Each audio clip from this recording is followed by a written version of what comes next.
Um, That's always a good sign. Yes, indeed. It looks like something's working. Sorry for the slight delay in starting this meeting, but we know there are some lost and souls wandering around the corridors of ILO trying to locate this room. So we were giving them time to make their way here. Okay, Excellencies, ladies and gentlemen, it's my very great pleasure to welcome you to the second quarterly informal briefing of 2024 on the Global Compact on Refugees, with the particular focus on Objective 1 of the Compact, which is easing pressures on host countries. Just for some of you, translation is available in English and in French, and for those online, you may select your preferred language by using the interpretation button on Zoom. Allow me first to recognize and sincerely thank His Excellency Ambassador Honsei Kozo, the Deputy Permanent Representative of the Permanent Mission of Japan, who is co-chairing this briefing with me. You will notice there's a subtle difference in our heights, but you will get used to that through the meeting. We thank the government of Japan as well as the rest of the GRF co-conveners and co-host for their continued leadership and support. Going forward, the arrangement for our quarterly informal briefings is that they will rotate the co-chairmanship of the briefings towards the high-level official meeting in December 2025. So to start off the meeting today, Ambassador Honsei will first deliver his opening remarks, after which I will offer a few reflections, and then my UNHCR colleagues will briefly present updates on the way forward from the Global Refugee Forum to the HLOM. And then we will be hearing from various multi-stakeholder pledgers on how things are progressing. We will then open the floor to discussions and interventions before closing the meeting. So with that, I now invite His Excellency Ambassador Honsei to provide his opening remarks. Thank you, Assistant High Commissioner Rubin, and Excellencies and dear colleagues, good afternoon. I'm honored to co-chair today's quarterly informal briefing on the Global Compact on Refugees, following our first meeting in March, co-chaired by Ambassador of Switzerland. As a convener of the second Global Refugee Forum, Japan remains committed to the GRF process, and I'm therefore pleased to chair today's discussion. 6 months have passed since the GRF. Many of us needed time to recover from the hard work of the GRF, but now is the time to rekindle our passion and put words into action. There are enormous number of refugees and ADPs who continue to suffer in this complex international context. I remember a statement from one of the refugee host countries made last year. GRF takes place once every 4 years, but we receive refugees every day. That is the reality on the ground. Faced with this situation, we must reaffirm our solidarity. I also remember a statement made by a refugee host country. We usually use the terminology of donor and host countries, but host countries are providing massive amount of their budget, and not only money, but also human resources, land, social services, education, and housing. Bangladesh is hosting about 1 million displaced Rohingya people. Iran, Pakistan, and Turkey have been hosting a large number of displaced people for decades. The same can be said for Lebanon, Jordan, Colombia, Uganda, Ethiopia, Chad, and Kenya, among other countries. We sincerely thank those host countries for their continued generosity. The key issue today is to ease the presence on host countries. This is one of the pillars of the Global Compact on Refugees. And we need to use the mechanism of GRF to translate the principle of the compact into action. GRF last December was an opportunity to share the burden and the responsibility among all the stakeholders. 47 multi-stakeholder pledges were launched at the GRF. These multi-stakeholder pledges, or MSPs, demonstrate our solidarity and collective commitment and positive common guidance for the next major milestone, the high-level official meeting in coming December 2025. Today, we have the opportunity to hear about the progress and the follow-up on the several MSPs. Please allow me to take a little bit about Japan's initiatives. Japan has been co-leading the Humanitarian Development Peace Nexus Multi-Stakeholder Pledge. After the GRF, MSP had 2 roundtables to discuss HDP Nexus approach in different contexts. I'd like to thank UNDP, another co-leader of the MSP, for this facilitating role. I also appreciate the UNDP administrator, Mr. Taylor's briefing on Geneva earlier this month, during which he highlighted the importance of the HDP Nexus. We also thank the other members of the MSP for their active engagement. From the perspective of Japan's own effort to strengthen the Nexus, Japan has already begun to implement its pledges, in particular from the perspective of a women, peace, and security, WPS approach, which we consider to be essential when considering solutions for refugees and displaced persons. In Bangladesh, we have initiated several projects in cooperation with various international organizations such as WFP, IOM, UN Women, and UNICEF.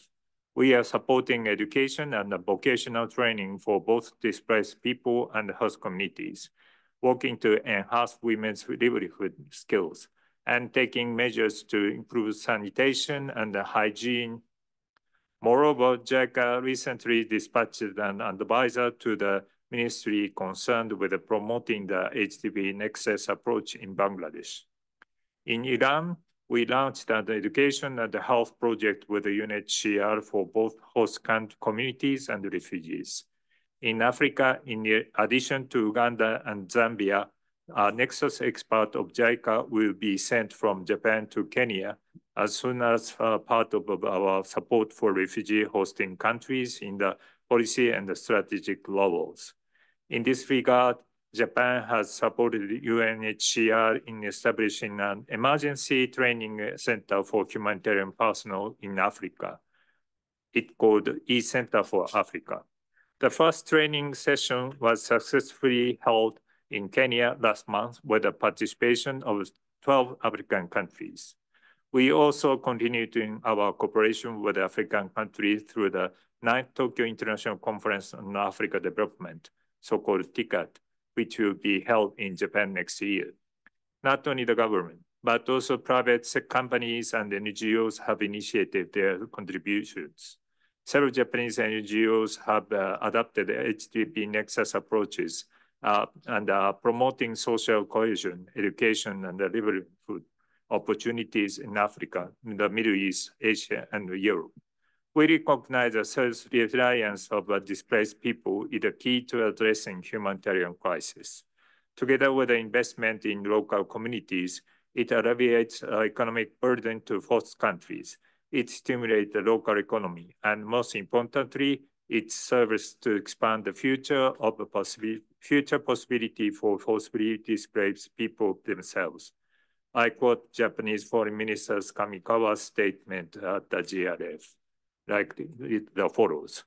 I believe that we must all envision a future where each and every refugee and displaced person can talk about their dreams and have opportunity to work hard to make their dreams come true. This is exactly why I have taken this opportunity to reiterate the importance of the international community of taking a whole of a society approach, as we have seen at the GRF, to build self-reliance and invest in local communities. Let's keep it that moment going.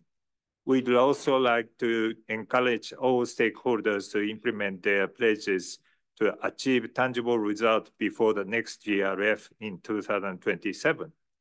Resettlement and complementary pathways are also another means to ease the pressure on host countries.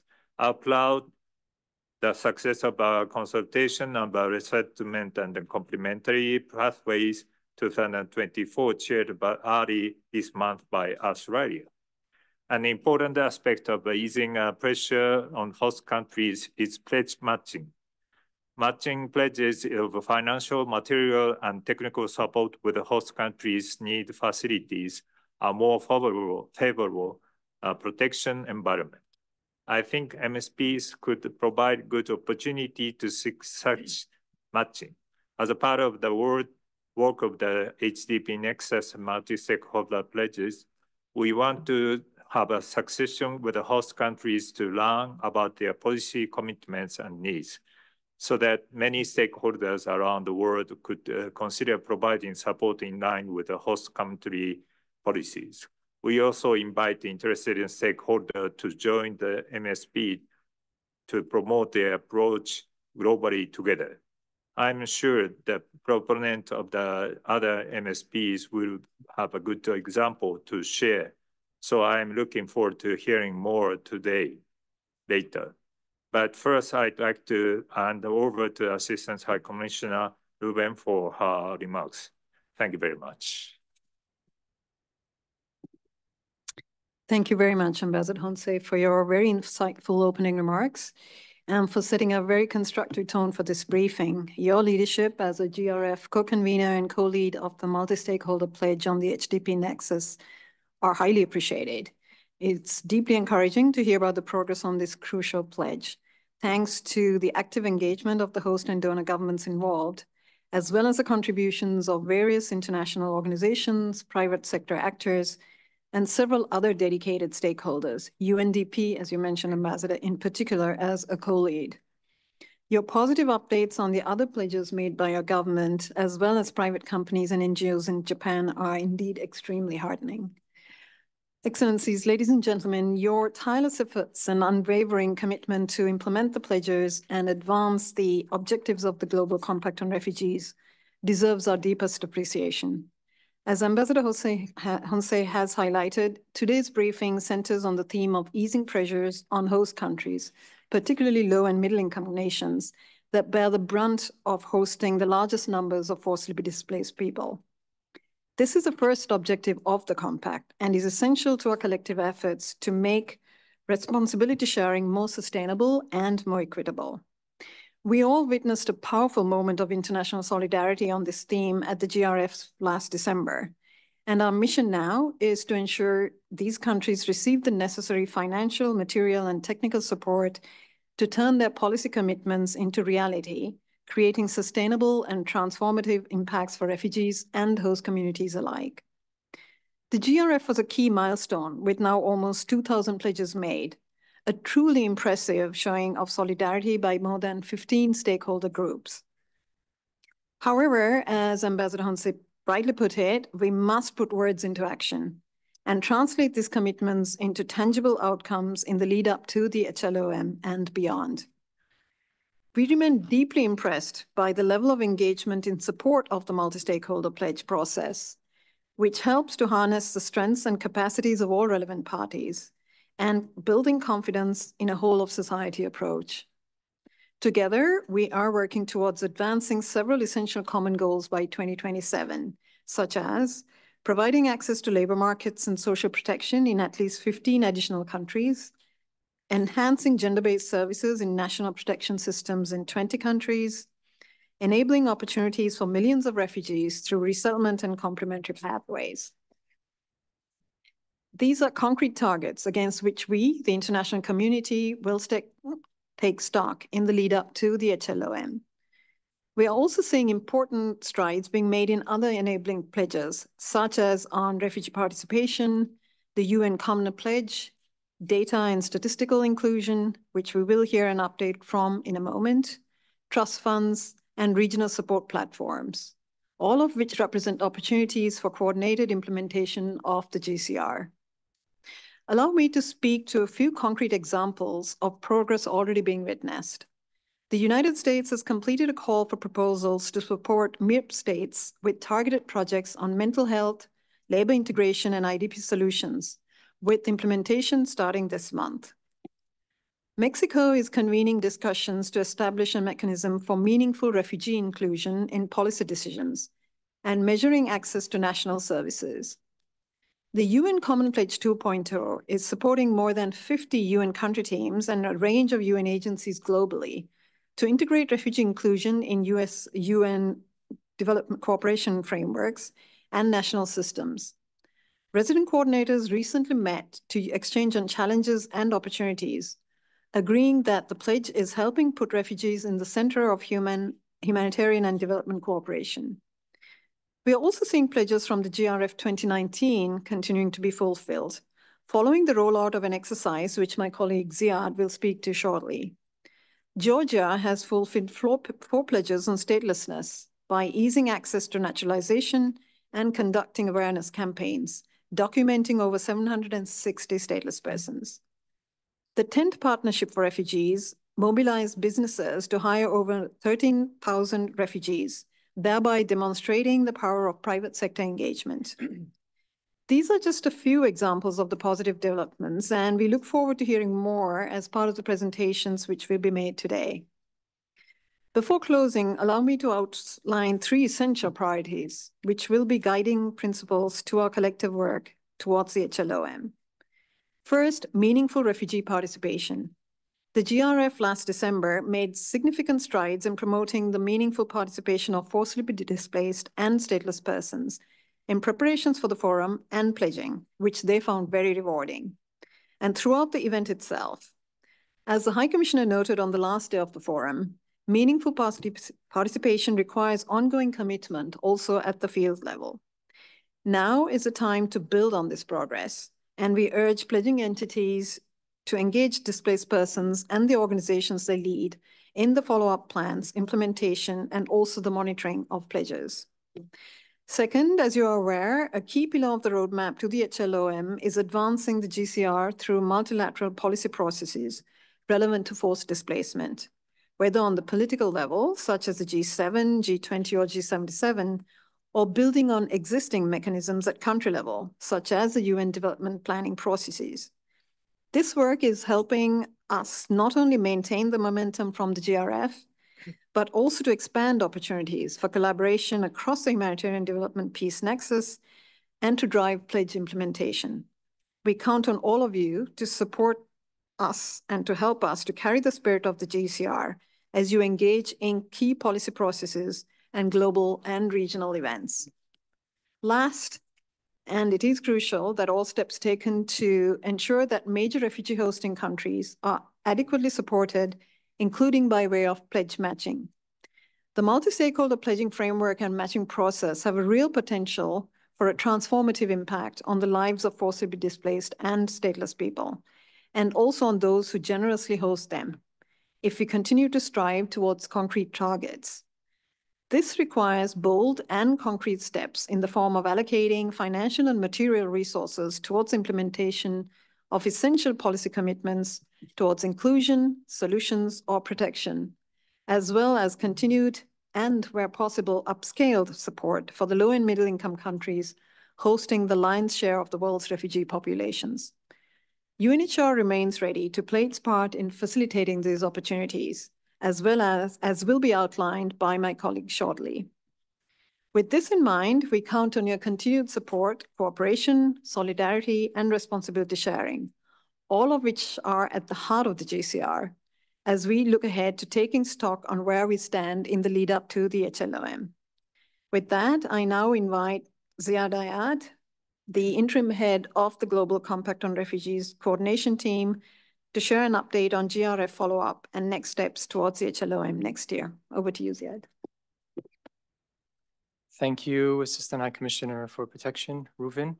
Excellencies, ladies and gentlemen, as the Assistant High Commissioner for Protection and His Excellency Ambassador Honse have highlighted, we remain deeply grateful to all the states and stakeholders that have truly stayed the course in terms of the supporting us in advancing the GRF and the various objectives of the GCR. And we don't mean only since December 2023, but really since December 2019. And for this is something we are deeply grateful to you all. This effort is crucial to our roadmap leading to the high-level officials meeting. Today's session, as you all know very well, marks the first of 2 additional thematic informal quarterly briefings with rotational chairmanship, but the format will remain the same. Today's focus, as Reuven indicated, is focused on easing pressures. The next 2 in September and December will be focused on inclusion, which is essential to the GCR, with December focused on objective 3 and 4 in terms of solutions in third countries and in improving conditions for return in safety and dignity, to be chaired by France and Colombia respectfully. But again, the main point, and I wish to kind of reiterate this point, as has been indicated, I would say quite regularly by us, that the GCR is really rooted in the principle of centering low and middle income countries in everything that we do, and principally in terms of the follow-up. So in line with the various host country policy commitments that have been made in support of inclusion, protection, solutions, we continue to focus our efforts really on ensuring that these are supported, resourced by way of pledge matching and further. And I will speak in a bit more detail and provide some statistics based on some initial assessments we have carried out. Thanks to many of your support, many of those who are leading and contributing to several of the 48 multi-stakeholder pledges, we see that there are already some notable advancements in the multi-stakeholder pledge process. So based on the pledges that have been made, we see that many are on track for fulfillment and advancement. So we'll be hearing from several of them today. And this is a similar configuration to that which you'll see in September and December in terms of hearing updates on some of the multi-stakeholder pledges of relevance. And then specifically on reporting, I mean, it's really just an important point for us to emphasize that while we'll continue with our biannual outreach where we solicit pledge updates or progress updates on the various pledges, we remind that this is a continuously open process. So if you have a pledge from 2019, from 2023, and there are updates, please feel free at any time to come forward and provide those updates, because these updates are quite essential for our stock taking, identifying gaps, and identifying needs. So just a few words on some of the statistics, next slide please, that speak to what Reuven was referring to, sort of the most recent outreach focused on what we call archiving. So effectively, based on the pledges that were done from 2019, we reached out to all pledging entities that had made pledges, but we had received no updates. So several efforts were made over the last few years to reach out to get a progress update, of which we had not received any. So this was really an effort at us trying to ensure the integrity of the data and ensuring that the data we're speaking to on the pledges that are in our system that we're following up on are accurate and are based on information that we know and that is actually moving forward. So based on this exercise, what we've done is we've archived 384 pledges from 2019. So what that means effectively is that the pledges that we've received no updates as of the end of May are no longer visible on our digital platform. It's not necessarily something that's not irreversible. It can be reversed, provided that if there was a pledge made from 2019 and you have an update, you're welcome to reach out, and then the pledge will then be made visible once again. So that brings our grand total from 2019, and this is all pledges made, to 1,216, the bulk of which are either in progress or fulfilled. So we will continue to reach out and follow up on this, really pushing and focusing on the integrity of the data. Next slide, please. In terms of this year, and of course, it's rather perhaps premature to speak to progress just yet, but just a reminder on the numbers. So you recall that following the GRF, we came with a number. The number has since increased. So this again reminds that even the pledging process is an open process.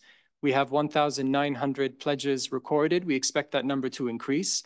Of course, this number is higher than we had expected, and we thank you all for your commitment and support by way of pledges.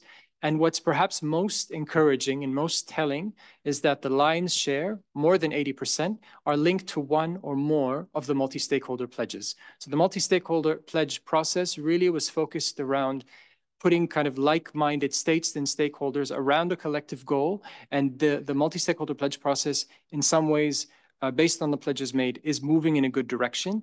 And just in terms of states, and of course we can provide additional data, but 118 states made at least one pledge. The table to your right really just provides a summary. This is not intended to be a list of priorities. This is just a list of the pledges that were supported the most. So this could potentially inform the way forward. So we have significant focus by states and non-state actors around economic inclusion. You'll see education features twice, both in the pledge in relation to national systems, but then also higher education. Health features twice. You have gender, inclusion in national statistics, mental health, child rights, and so on and so forth. So this is really intended to provide a snapshot of where the supply sits. This isn't intended necessarily to be a list of priorities, but could potentially serve to guide our actions moving forward. Next slide, please. And I won't go into details here because the slides will be made available. But when we speak about the pledges that are on track to be met based on the political ambitions that were set for the individual pledges. So this is more or less, as you recall, we have the 4 objectives. Against each objective, we have outcomes. So today's outcome against objective 1 is really on focus towards quality financing and inclusion in financing, policies and instruments, including for climate. But beyond just this, you have several pledges that are very much on track based on the data that we've received. This is not an exhaustive list. This is just a quick snapshot. But some examples are, you already have 15 states that have pledged to climate action through regional, including refugees and national adaptation plans, as well as by way of financing, national health services insured in 15 countries, achieving 11% refugee enrollment in higher education by 2027, transforming the traditional camp settlement as part of the Human Settlements Pledge, and at least 7 camps, at least 7 states supported by way of peace building and conflict prevention. Next slide, please. So these are some of the various pledges that are very much on track based on the pledges made and based on the ambitions set. In addition to this, we have several pledges, multi-stakeholder pledges that are cross-cutting, what we call enabling measures pledges. They sit in more than one bucket, if you will. And many of these, as Reuven and also Ambassador Honse spoke to, are advancing quite nicely. The UN Common Pledge is advancing quite nicely. The 75 pledges to advance the HDP nexus. You have the legal community pledge, which we'll be hearing from shortly. The Statelessness Alliance, which will be launched later this year, is also well on track. And we have 5 regional pledges or situational pledges that are either linked to a support platform or individual that are very much on track to implementation. Next slide, please. But of course, I would say perhaps the litmus test for our collective success will always be pledge matching, specifically matching and supporting host countries. And I think you'll hear this from us in every briefing, in all of our statements. And I think we all agree it's central to the GCR and central to the work that we do and the high-level officials meeting preparations. We've carried out an initial assessment based on the pledges from 2023. We take note of the fact that there are There are around 300 host country policy pledges for potential matching that we would like to kind of work closely with the various entities to identify matching opportunities.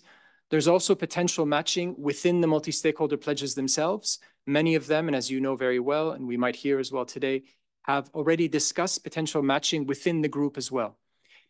In terms of the financial resourcing, and I guess I stressed the point that the Assistant High Commissioner was speaking to about the courage to allocate resources, right? It's really around this point to ensure that there are financial pledges that will support the hosting pledges. So we have, based on our data, 133 pledges with a financial component.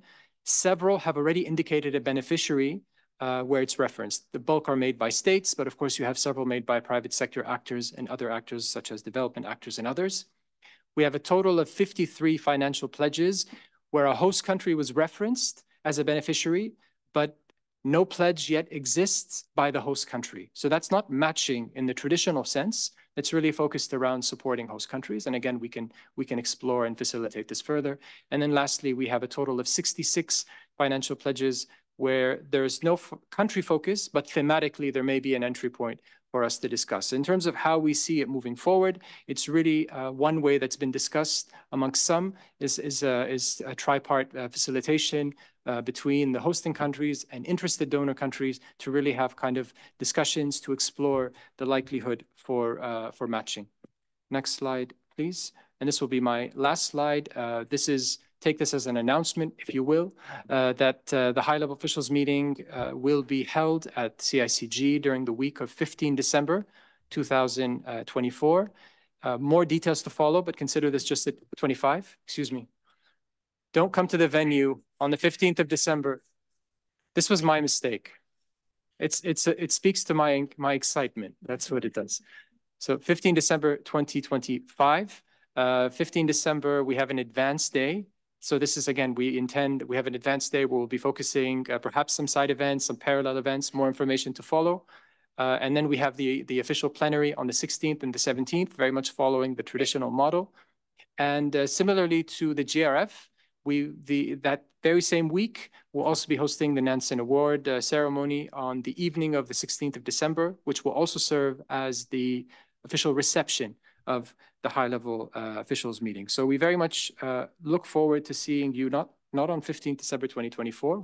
You won't see us there, but next year. And we thank you for your continued engagement and your engagement throughout the various processes related to the GRF. Thank you. Thank you, Ziad, for the presentation and updates. And of course, he put December 2024 to see whether you were paying attention. We're very glad to see that you were. We will now be hearing from a number of multi-stakeholder pledges, which are contributing to easing pressures on our host countries and to other GCR objectives through a variety of enabling measures.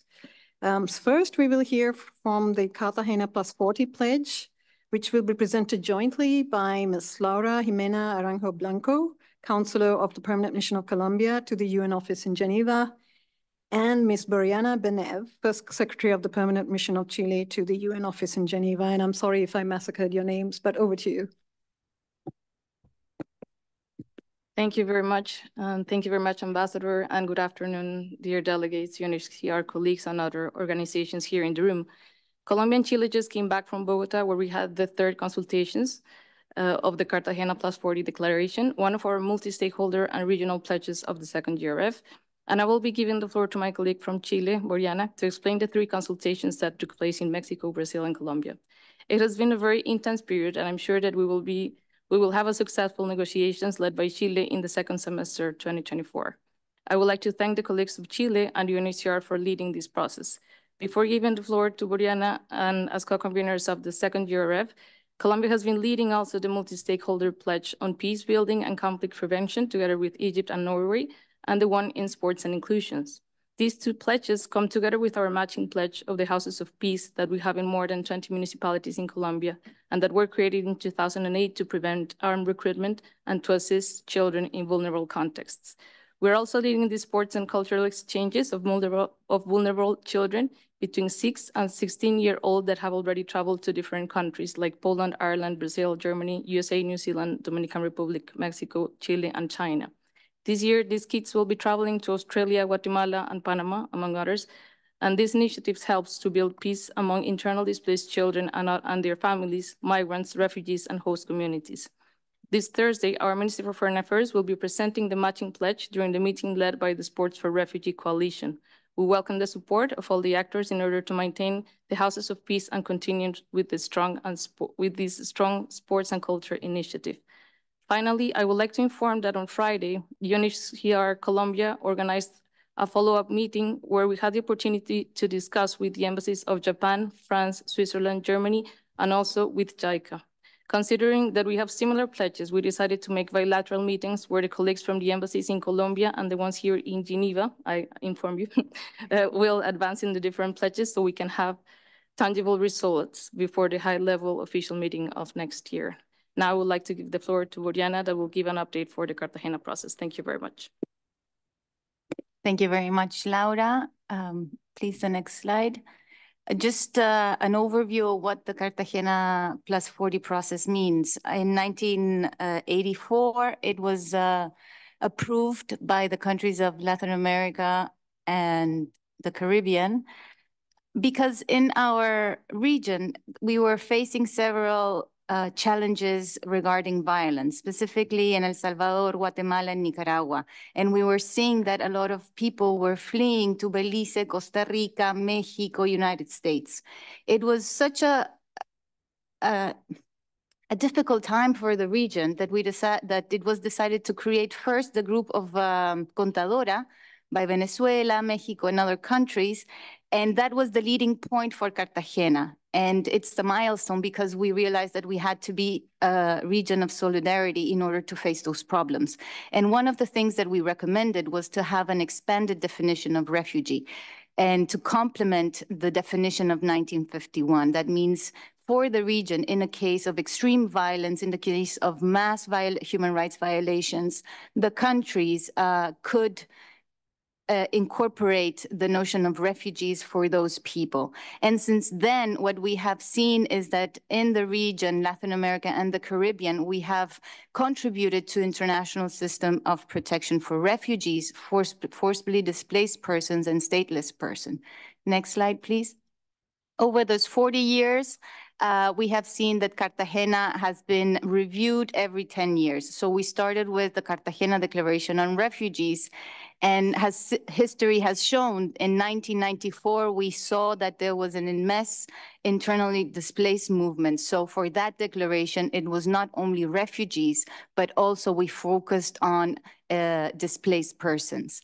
And as history has shown in 2004, the declaration enhanced the idea of refugee international protection, because we were seeing in the region that more and more refugee people were seeking refugee in the region, specifically in the United States.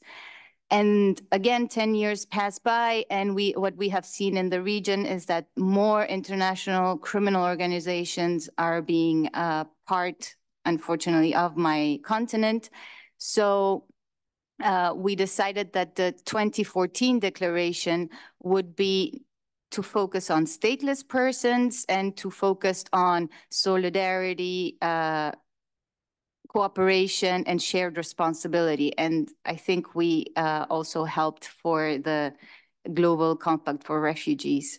And this was the first time that all the countries in the Caribbean also supported this Cartagena process. So now we are in 2024. What we see in the region is that there is more mixed movements, that we see, unfortunately, more girls, boys, adolescents that are on the route. We see more human trafficking. We are in a very complex process. So what does Chile want to do? Next slide, please.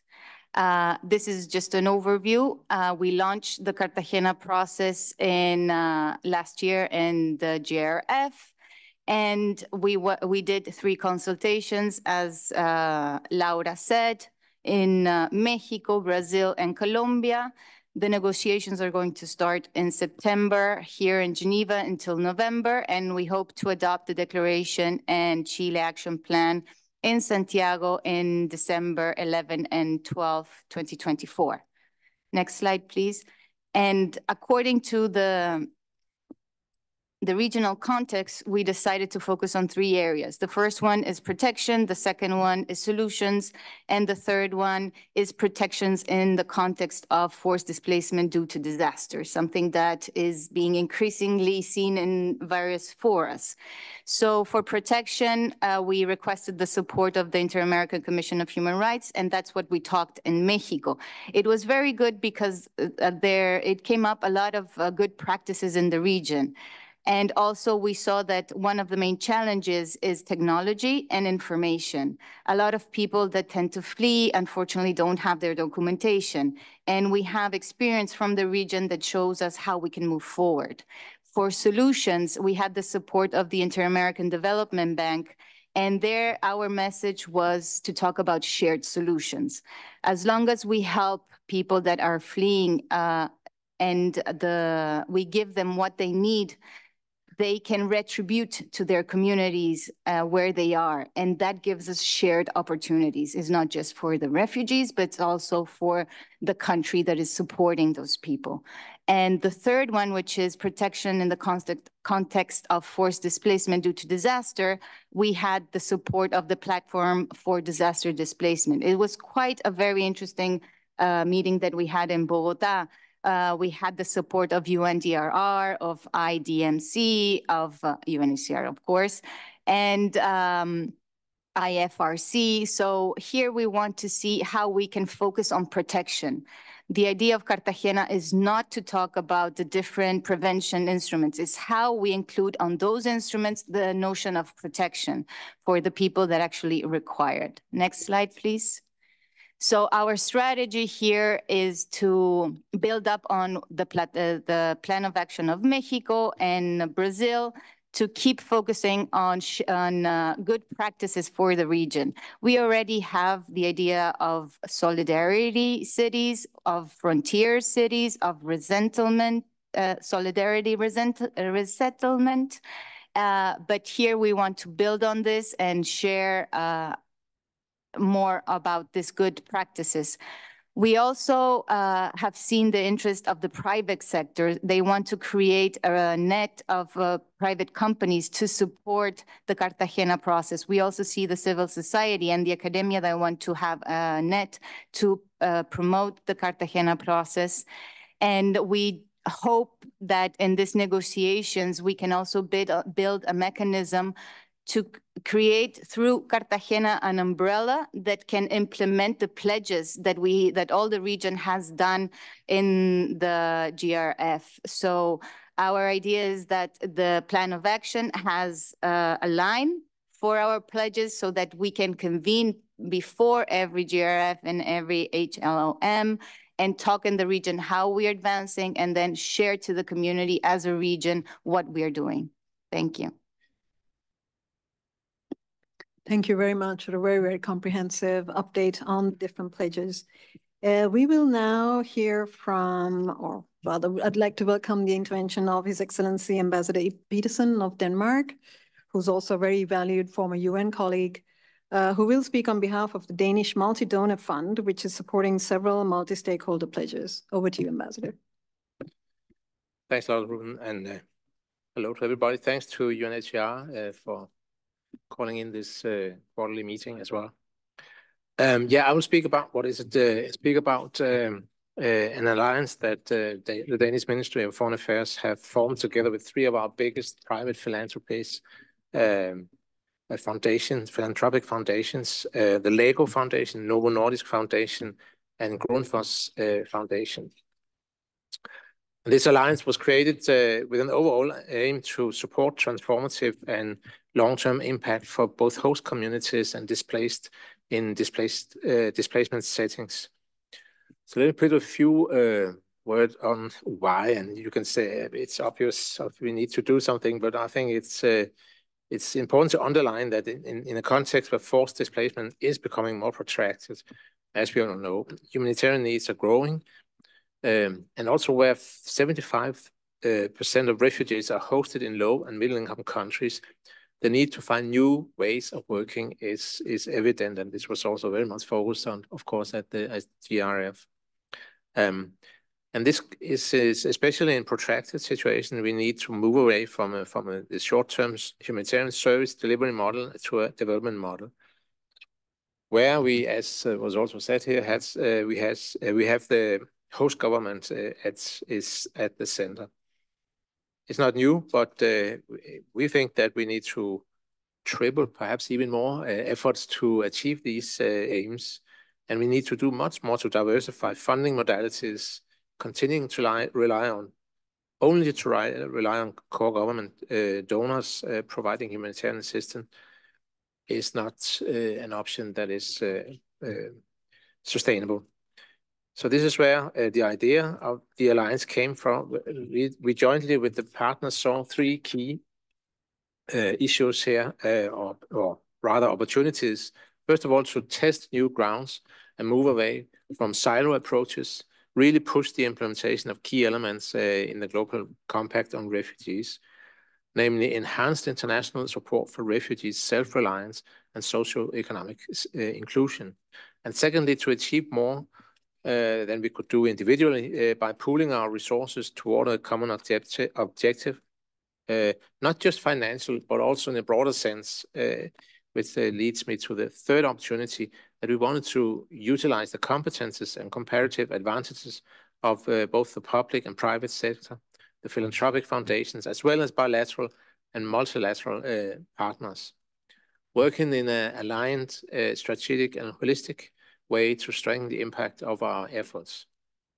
So there are three, how we are implementing three common objectives are guiding our work, achieve inclusive and lasting solutions for populations affected by displacement, host communities and refugees alike. Secondly, to leverage policy dialogues on inclusive refugee responses by providing support to the implementation of progressive refugee policies. And thirdly, to create joint learning on new approaches and modalities and visibility around possible new solutions. So now we have moved into our first engagement, joint engagement, starting rolling out the partnership in Kenya in support of the government's new policies there. Kenya is a country that has generously hosted refugees for decades. And at the Global Refugee Forum, we did make a joint pledge to support a long-term response to the protracted displacement situation in Turkana County. With its comprehensive refugee response framework, the Refugees Act and the so-called the Shirika Plan, Kenya has set out on a transformative path, seeking to move from camps to integrated settlements. And the aim of our engagement is to support this priority of the Kenyan government for more inclusion, for more self-reliance, and for a transition away from parallel humanitarian service delivery. The program activities are focused around supporting integrated service delivery of water, health, and education, and on enhancing self-reliance opportunities, for example, through climate-smart agricultural practices.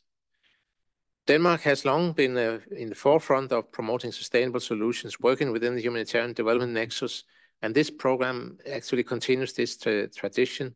But it is the first time that we, from the government side, the Ministry of Foreign Affairs side, partner up with three philanthropic foundations and come together in this endeavor. Through this partnership, we're taking one step further in advancing a nexus approach. The program was developed jointly by the Alliance and in close coordination with, first of all, of course, the local government of Turkana County, but also civil society and the UN. It was launched last month, and implementation has kicked off. The total budget until 2026 is 500 million Danish kroner, which is slightly less in US dollar, but it's still 70 million US dollar. And of this, the Danish the government is providing 40%, and the foundations the other 60%. And again, want to underline that this is where we're trying to use our different expertises. As I said, this program is focused on health, water, and education. Health is a novel Nordic specialty. They worked in the sector for many years, so they are providing money, but also technical advice to the partners. Lego, of course, education, very experienced, working with many partners there, and Grundfos working in the water sector. So somehow we can cover the whole program by this partnership. So what are the next steps? We see the program in Kenya as a first step, kind of a pilot, but clearly something that we want to stay on and adapt, of course, as we move ahead and get experiences.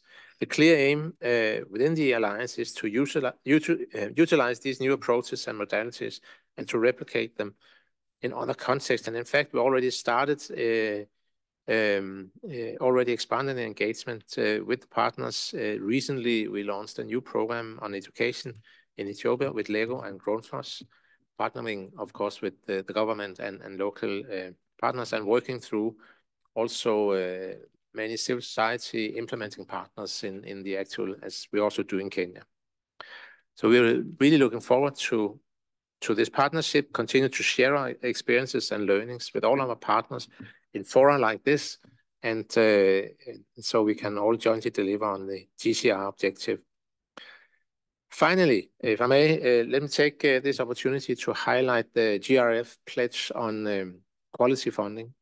This is a multi-stakeholder pledge led by Norway, Sweden, Finland, Iceland, the Netherlands, Switzerland, and Denmark. And the aim is of the pledge is to enhance unearmarked, flexible, and multi-year funding for refugee situations. And we're very grateful to those member states who have already joined the pledge, Belgium, Croatia, Ireland, and the Republic of Korea. And we, of course, encourage all donors. We want to be a big family there, so everybody, to large and small, to join this pledge, so we can promote this part of the whole package together as well. Thank you very much. Thank you for this really compelling update on the multi-donor fund, and the support to the Shurika plan is indeed extremely welcome. And needless to say, we strongly support the pledge on unearmarked funding. We're deeply grateful for that initiative, and we certainly hope that it will have a lot more member states subscribing to it. I will now like to call on Mr. Markus Mayer, the Counselor for Political Affairs of the Permanent Mission of Germany to the UN in Geneva, who will speak to the pledge on climate action and finance. Over to you. Thank you very much, Assistant High Commissioner, Excellencies, Ambassador, dear colleagues. First of all, many thanks for convening the meeting. I have the pleasure on behalf of the core group for the multi-stakeholder pledge on climate action, consisting of Ethiopia, Somalia, Denmark, and Germany, to provide an update on the pledge that was launched at the Global Refugee Forum. I'll provide a brief summary of the multi-stakeholder pledge. The pledge is submitted at and after the Global Refugee Forum, and then provide a brief outlook on the next steps of implementation. Together, the core group, with the, of course, important support of UNHCR, has set a twofold target for the multi-stakeholder pledge on climate action, and has formulated a political vision statement to that end as well. The two targets are: first, by 2027, improved access to climate action, including capacity building and financing for host developing countries and communities in climate vulnerable settings. And second, refugees in these settings should receive comparable support for climate action as nationals through their inclusion in all relevant laws, policies, plans, and programming. The multi-stakeholder pledge in that also recognizes that host countries, through that, provide a global social good, while the costs and the responsibilities they shoulder grow heavier due to climate change impacts on refugees and local populations. In that sense, the climate action pledge is, of course, a concrete manifestation of burden and responsibility sharing. To achieve the targets, the pledge has four key components. First, advocating for the inclusion of refugees and their host communities in climate action laws, policies, and plans. Second, improving access to climate action and financing for host developing countries and developing countries of origin. Third, advocating for the inclusion of refugees in climate policy processes and decision-making. Fourth, including refugees and host communities into climate action programming. And fifth, enhancing collaboration and partnerships and making the engagement sustainable in the long term. And allow me to add, this is, of course, also a great opportunity today to, in particular, advance the fifth objective. The multi-stakeholder pledge has already attracted quite a large number of meaningful pledges from nearly 20 member states, 12 international organizations, and a variety of civil society organizations, academia, and the private sector. Importantly, and let me underline this very clearly, Ethiopia, Somalia, and Uganda have pledged to include refugees in their national policies and climate adaptation plans. 6 states have also pledged concrete initiatives to promote, for example, clean energy or reforestation. 10 states have made financial pledges on climate action and to support host countries. International organizations and civil society have made pledges at the international and at the national level, including UNEP, IFRC, and the UN country teams in Namibia, Ethiopia, Brazil, and Niger. And as well, and I think this is also picking up one of the strands that the ambassador just underlined, 5 private sector companies have already pledged to provide financial or technical support for climate action. As the core group, we are, of course, very much encouraged by these commitments that were made so far. But let me underscore our most important message for today. Join us. The co-leads would like to invite delegations that have contributed to the pledge or consider to do so to join the group in order to also jointly formulate a follow-up to the climate action pledge and to achieve substantial change by the next GRF in 2027. To this end, we are in the process of developing a follow-up plan that will include several elements. A joint roadmap leading to the next GRF, including a mapping of the most relevant policy processes and events until 2027, shared messages to advocate for the climate action pledge, good practices to inspire each other, and senior level exchanges to ensure the continued political engagement that we've set at the GRF. Importantly, we want to co-develop and to follow up with interested delegations. And to this end, we will also convene a meeting in Geneva in the autumn. We look forward to shaping the climate action pledge in displacement settings together with you. Thank you very much. Thank you very much. And of course, we strongly endorse your message for additional stakeholders to join the pledge as well. I would now like to welcome, on behalf of the Global Legal Community Pledge, Ms. Jasmine Simperingam, Program Director for Forced Displacement, PILNET. Over to you. Good afternoon, Excellencies, ladies and gentlemen.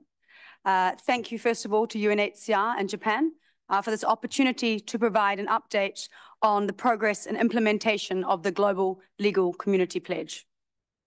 As some of you may be aware, the pledge is one of the original multi-stakeholder pledging initiatives first launched at the 2019 GRF. The purpose of the pledge is to mobilize, connect, and support the legal community to work together to increase legal assistance for and with displaced people and to advance systemic change to facilitate their access to rights, justice, and solutions. In its first iteration, the pledge really was a joint legal community pledge, where diverse members of the legal community pledged in solidarity with refugees. However, at the last GRF, and in the spirit of a truly multi-stakeholder pledge, we also welcomed the contributions from donors, states, and UN agencies. And we are pleased to share that the pledge now has 120 contributions, including from representatives, both private and public sector, from the legal community, as well as two states, Australia and Chile, the Fund for Global Human Rights Legal Empowerment Fund, and UNDP. This is, as Zaid mentioned, a truly cross-cutting pledge of relevance to each of the GCR's 4 objectives. In terms of today's focus on easing the pressure on host states, the legal community is committed to leveraging their expertise and resources to address the legal, social, and economic challenges faced by refugees, and to support host states in 3 key ways. First, through this pledge, the legal community will provide much needed legal assistance to asylum seekers and refugees. This includes in humanitarian contexts, where states' capacity can be especially limited. For host states, legal assistance for asylum seekers at an early stage has shown to lead to more decision-ready applications. This supports hosts to identify protection needs early and impacts on the overall fairness and efficiency of asylum systems. In this regard, members of the pledge have made a collective commitment to reach over 1 million refugees through legal assistance until the next GRF. Second, we seek to support host states by supporting the legal empowerment of refugees. This doesn't just mean that we seek to support refugees to gain a better understanding of their legal rights, but also their legal obligation while they are hosted. Not only does this empower them to understand the legal systems, but it can also reduce misunderstanding and between displaced communities and the communities and authorities in host states. Where friction exists, the legal community can facilitate mediation and provide other support to resolve conflicts and promote social cohesion. And third, through this pledge, we seek to support the development and implementation of comprehensive policy initiatives that will ease pressure on host states. This includes undertaking research and advocating for policy and legislative reform, including those that facilitate more efficient asylum processing, expand opportunities for legal pathways to third countries, or otherwise help to create a more sustainable system for hosting refugees.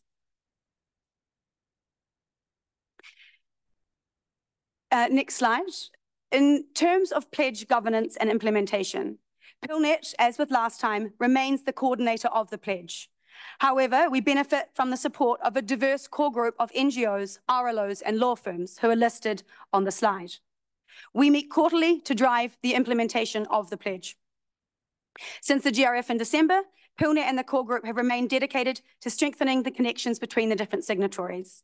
And there are listed on the slide a number of things that we have done collectively to increase the sharing of information, the sharing of resources, and the sharing of opportunities for collaboration and joint action across members of the pledge.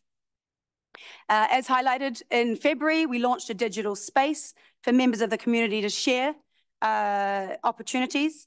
We held a pledge community meeting in March where we identified key priority areas for us to work together as a pledge community to address.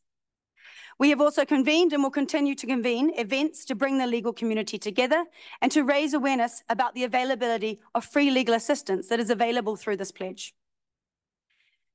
Again, a few of these events are highlighted on the slide, but I wanted to highlight that this year we will be organizing a pro bono pitching roundtable in Europe, which seeks to really harness and build partnerships between private sector law firms and public sector NGOs and RLOs. We will be, through this way, we hope to provide much needed legal support in countries that are hosting large numbers of refugees in the region, such as Poland and Germany. This is a successful model we have utilized twice in Asia, and we hope to roll out in other regions in the world, including to support low and middle income countries that host the bulk of the world's displaced. We will continue between now and the next GRF to create such opportunities for pledges to come together, to learn together, and ultimately find areas where their pledges can be implemented through a coordinated and collaborative action in line with the whole of society partnership approach that underpins the GCR. Finally, throughout this time, as the legal community, we are committed to working with host and other states, as well as other stakeholders, to provide legal assistance and legal empowerment, advocate for and support policy reform, and support other actions to strengthen the capacity building of asylum systems, ultimately to reduce pressure on social services and foster a more inclusive environment in host countries. We look forward to working with you all, and to steal Marcus's words, please consider joining us too in putting the power of the law to work with and for refugees. Thank you. Thank you very much, and really for all the support you're providing to both the refugees and the host countries as well. We do deeply appreciate that. I'd like to now pass the floor to Ms. Martha Marazza, the humanitarian attaché of the Mission of the United States to the United Nations in Geneva. And she will be speaking to the pledge on ending statelessness. Over to you. Thank you so much, Assistant High Commissioner. I'm very pleased to provide an update on the multi-stakeholder pledge on ending statelessness, and I'll say a few words at the end on the multi-stakeholder pledge on economic inclusion and social protection as well. Next slide, please.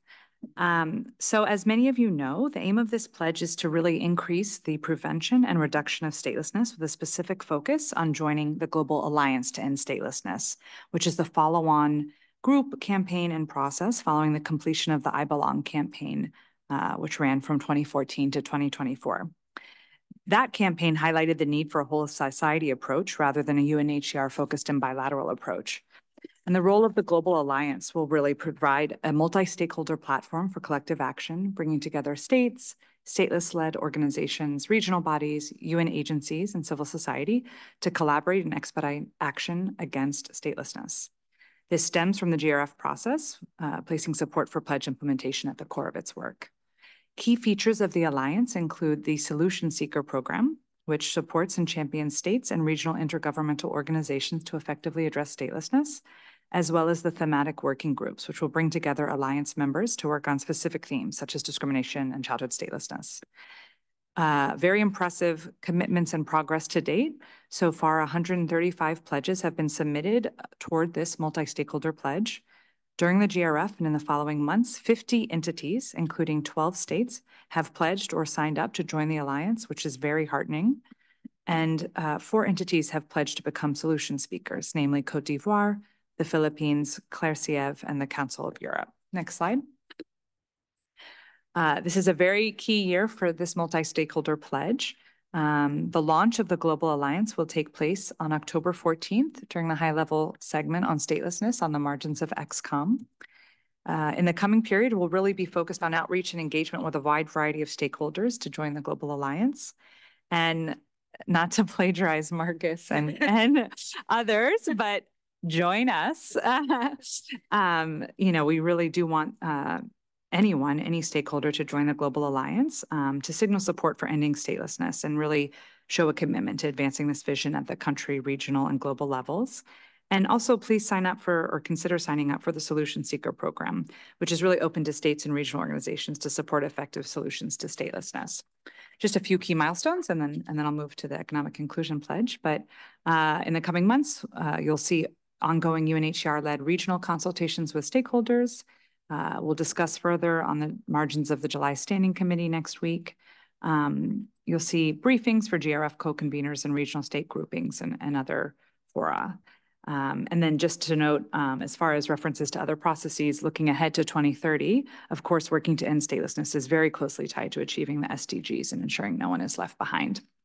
And not to hog the floor, but just quickly on the Economic Inclusion and Social Protection Pledge, we're really pleased with progress to date there as well.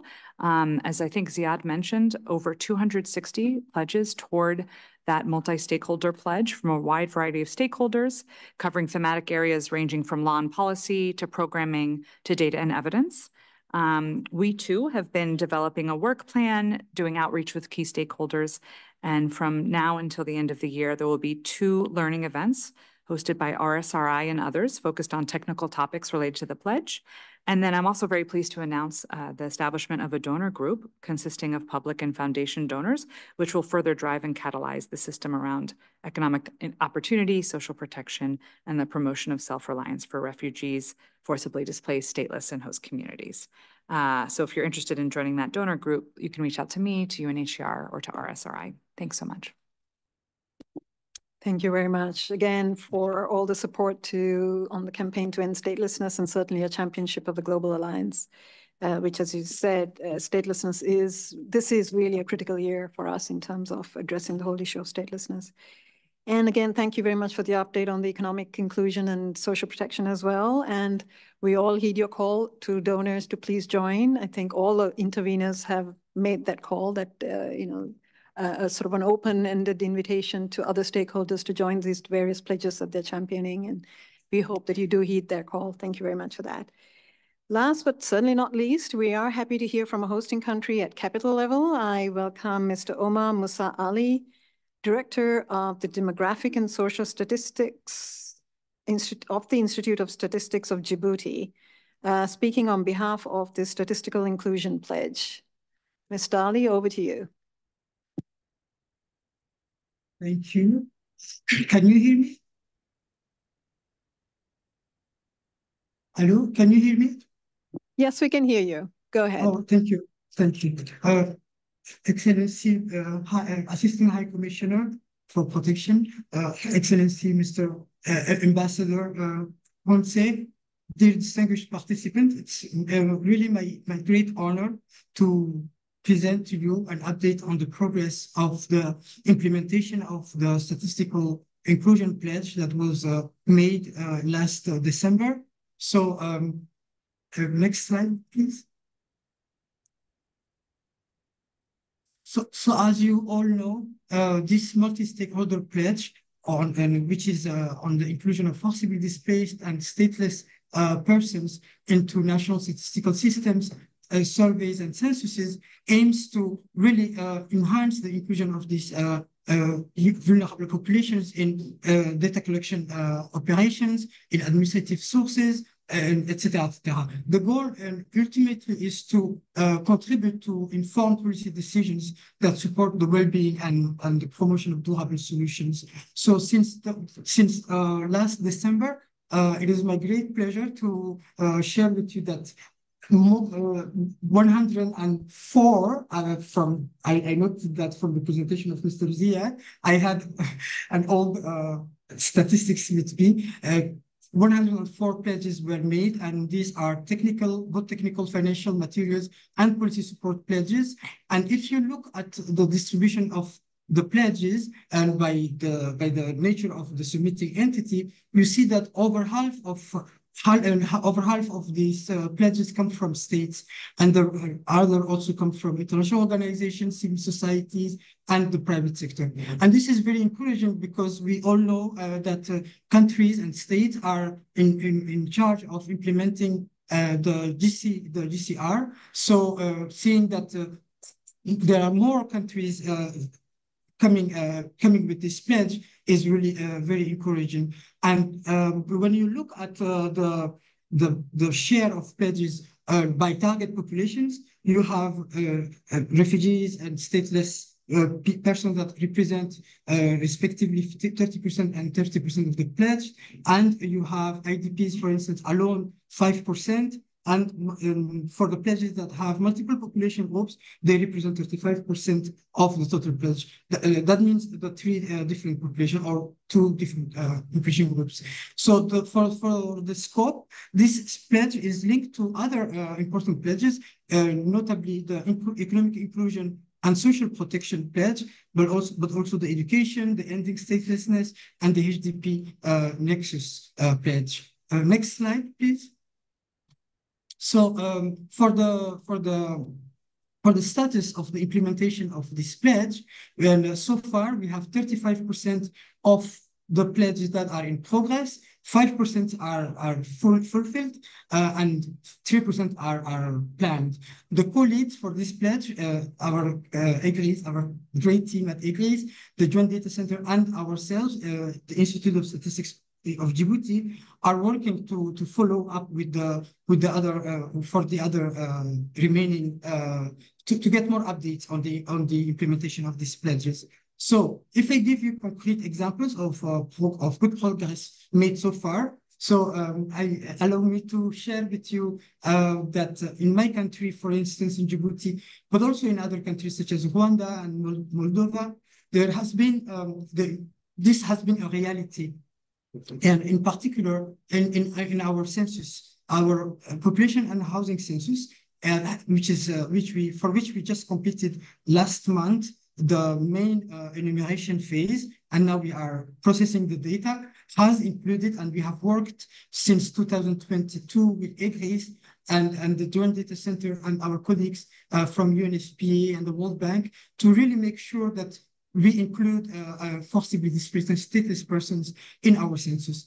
If you are from a great country like Japan or the US or Germany, you might think that what's the deal with census? But for Djibouti, this is only our third census since we became independent 47 years ago. And our last census was from 2009, and that has never been fully used because there were some issues with regards to the quality.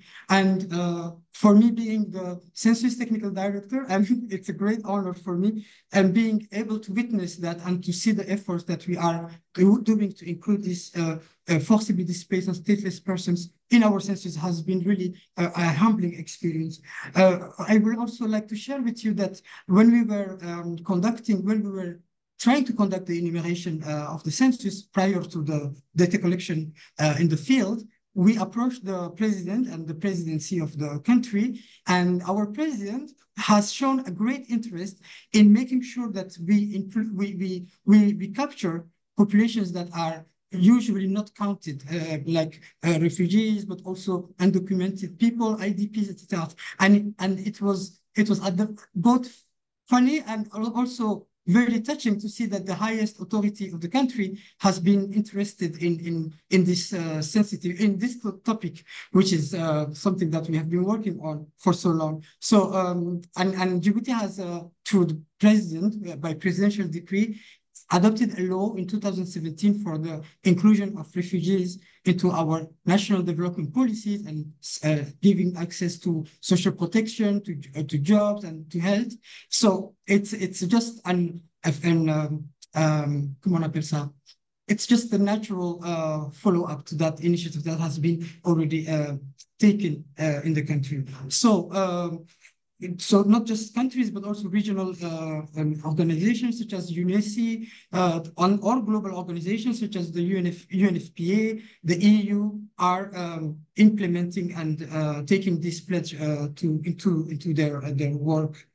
For the follow-up, this pledge is building on already existing platforms. For example, in many countries there are refugees coordination forums. There are regional recs also that are working in this topic. So we are going to build on existing platforms to document and to share updates on this important pledge. And again, as everybody mentioned before me, we are very happy to work together.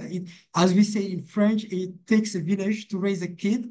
And I think it takes the entire world to make the inclusion of forcibly displaced and stateless persons into our national development and policies and programs in effective reality.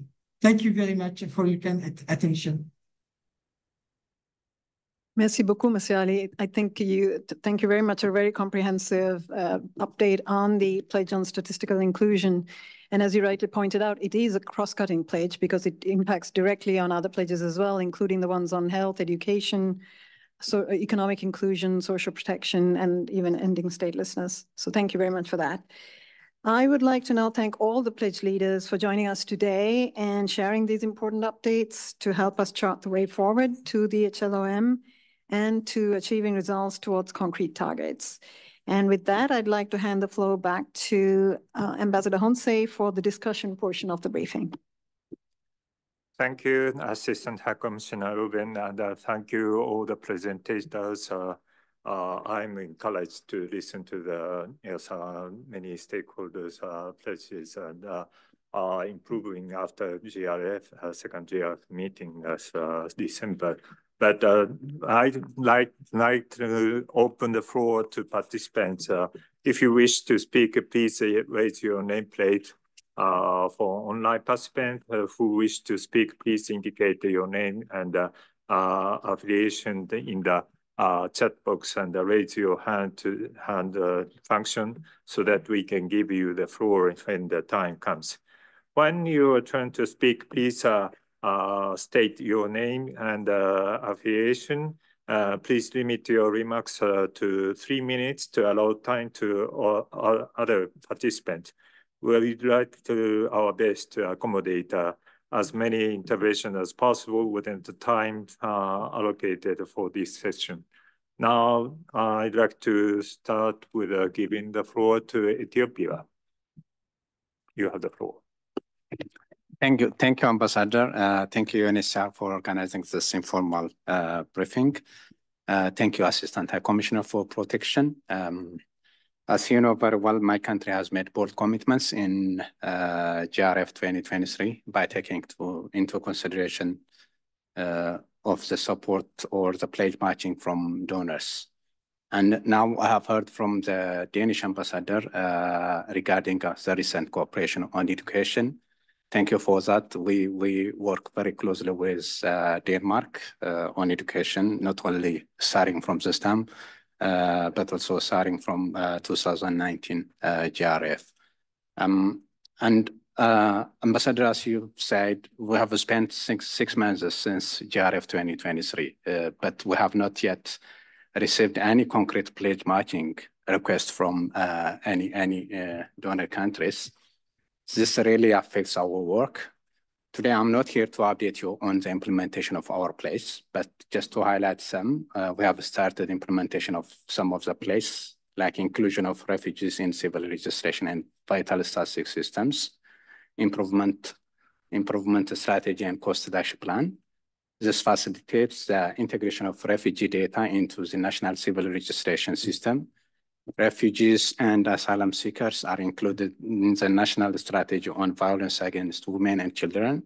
They can access holistic response services to GP survivors provided in one-stop centers across the country and shelter services established for survivors. Secondly, we have already started activities in digital connectivity and financial inclusion in cooperation with international financial institutions. And we have already established focal persons in every line ministries to follow up the implementation of our pledge. We have prepared action plans for most of our pledges, including the climate action pledge and the human settlement pledge that Ethiopia co-leads. Chair, Ethiopia is the second largest refugee hosting country in Africa and also co-leader of the two multi-stakeholders place. We would like to play an exemplary role in implementing our place, but the lack of pledge matching and the multiple refugee emergencies hinder our effort. This informal briefing pays particular attention on easing pressure on host countries, which is one of the objectives of the Global Compact. GRF is meant to bring equitable burden and responsibility sharing, but the recent trends show the contrary. The hosts are taking more burden every day. It has to be corrected. If not, I'm afraid that the future, there will not be appetite from the host countries to continue the momentum of the previous GRFs, because it's putting more burden on us, rather easing pressure on host countries. The host countries, we are not getting the proper pledge matching and concrete commitments. To translate the promises of the GRF into action, cooperation is paramount. If not, no single country is able to achieve them alone. The host countries have already made their bold commitments, and what remains is concrete pledge matchings. Pledges are not an end. They have to be translated into action with concrete supports. Time is not in our side. I thank you, Chair. Thank you, Ethiopia, and I'd like to thank you once again, Ethiopia, to host so many refugees for so many decades, and we'd like to ease your burden in order to address your commitment in the Global Refugee Compact. Global Compact on Refugees. That's the reason why we hold this meeting. And I now give the floor to United Kingdom. You have the floor. Thank you very much, Ambassador, and thank you, Assistant High Commissioner. My name is Lisa Radvani. I work for the UK mission here in Geneva, and good afternoon, everyone. Before I start, I'd also like to just add our voice to the thanks to UNHCR colleagues, but also everyone involved in the GRF last December. Ahead of the forum, I think there was a real sense of expectation, but also of ambition. And from what we've heard so far from all the speakers here today, I think we get a real sense of the progress made. We've been asked to share brief updates on two of the pledges that the UK co-led, so I beg that you'll permit a slight flexibility in terms of timings. The first is the Gender Equality and Gender-Based Violence Multi-Stakeholder Pledge.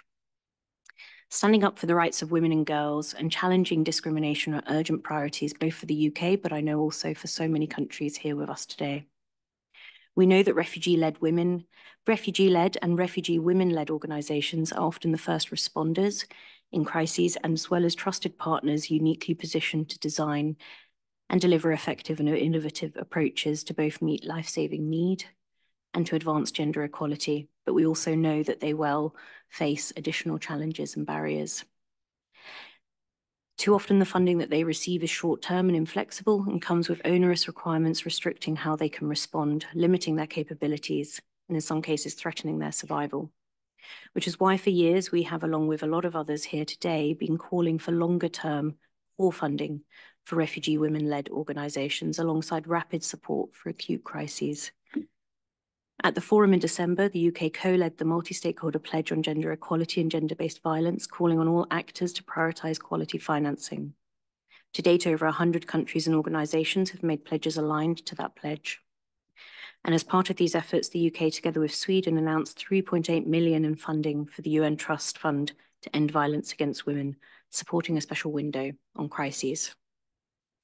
We chose to support the fund because they provide quality finance, and their funding mechanisms enable them to reach frontline organisations serving communities most in need. The second pledge is the Education Multi-Stakeholder Pledge. We know that today there are 15.5 million refugee children and youth globally. More than half of these are not in school. The scale and the increasingly protracted nature of displacement makes it critical to act so that these children can realise their right to education.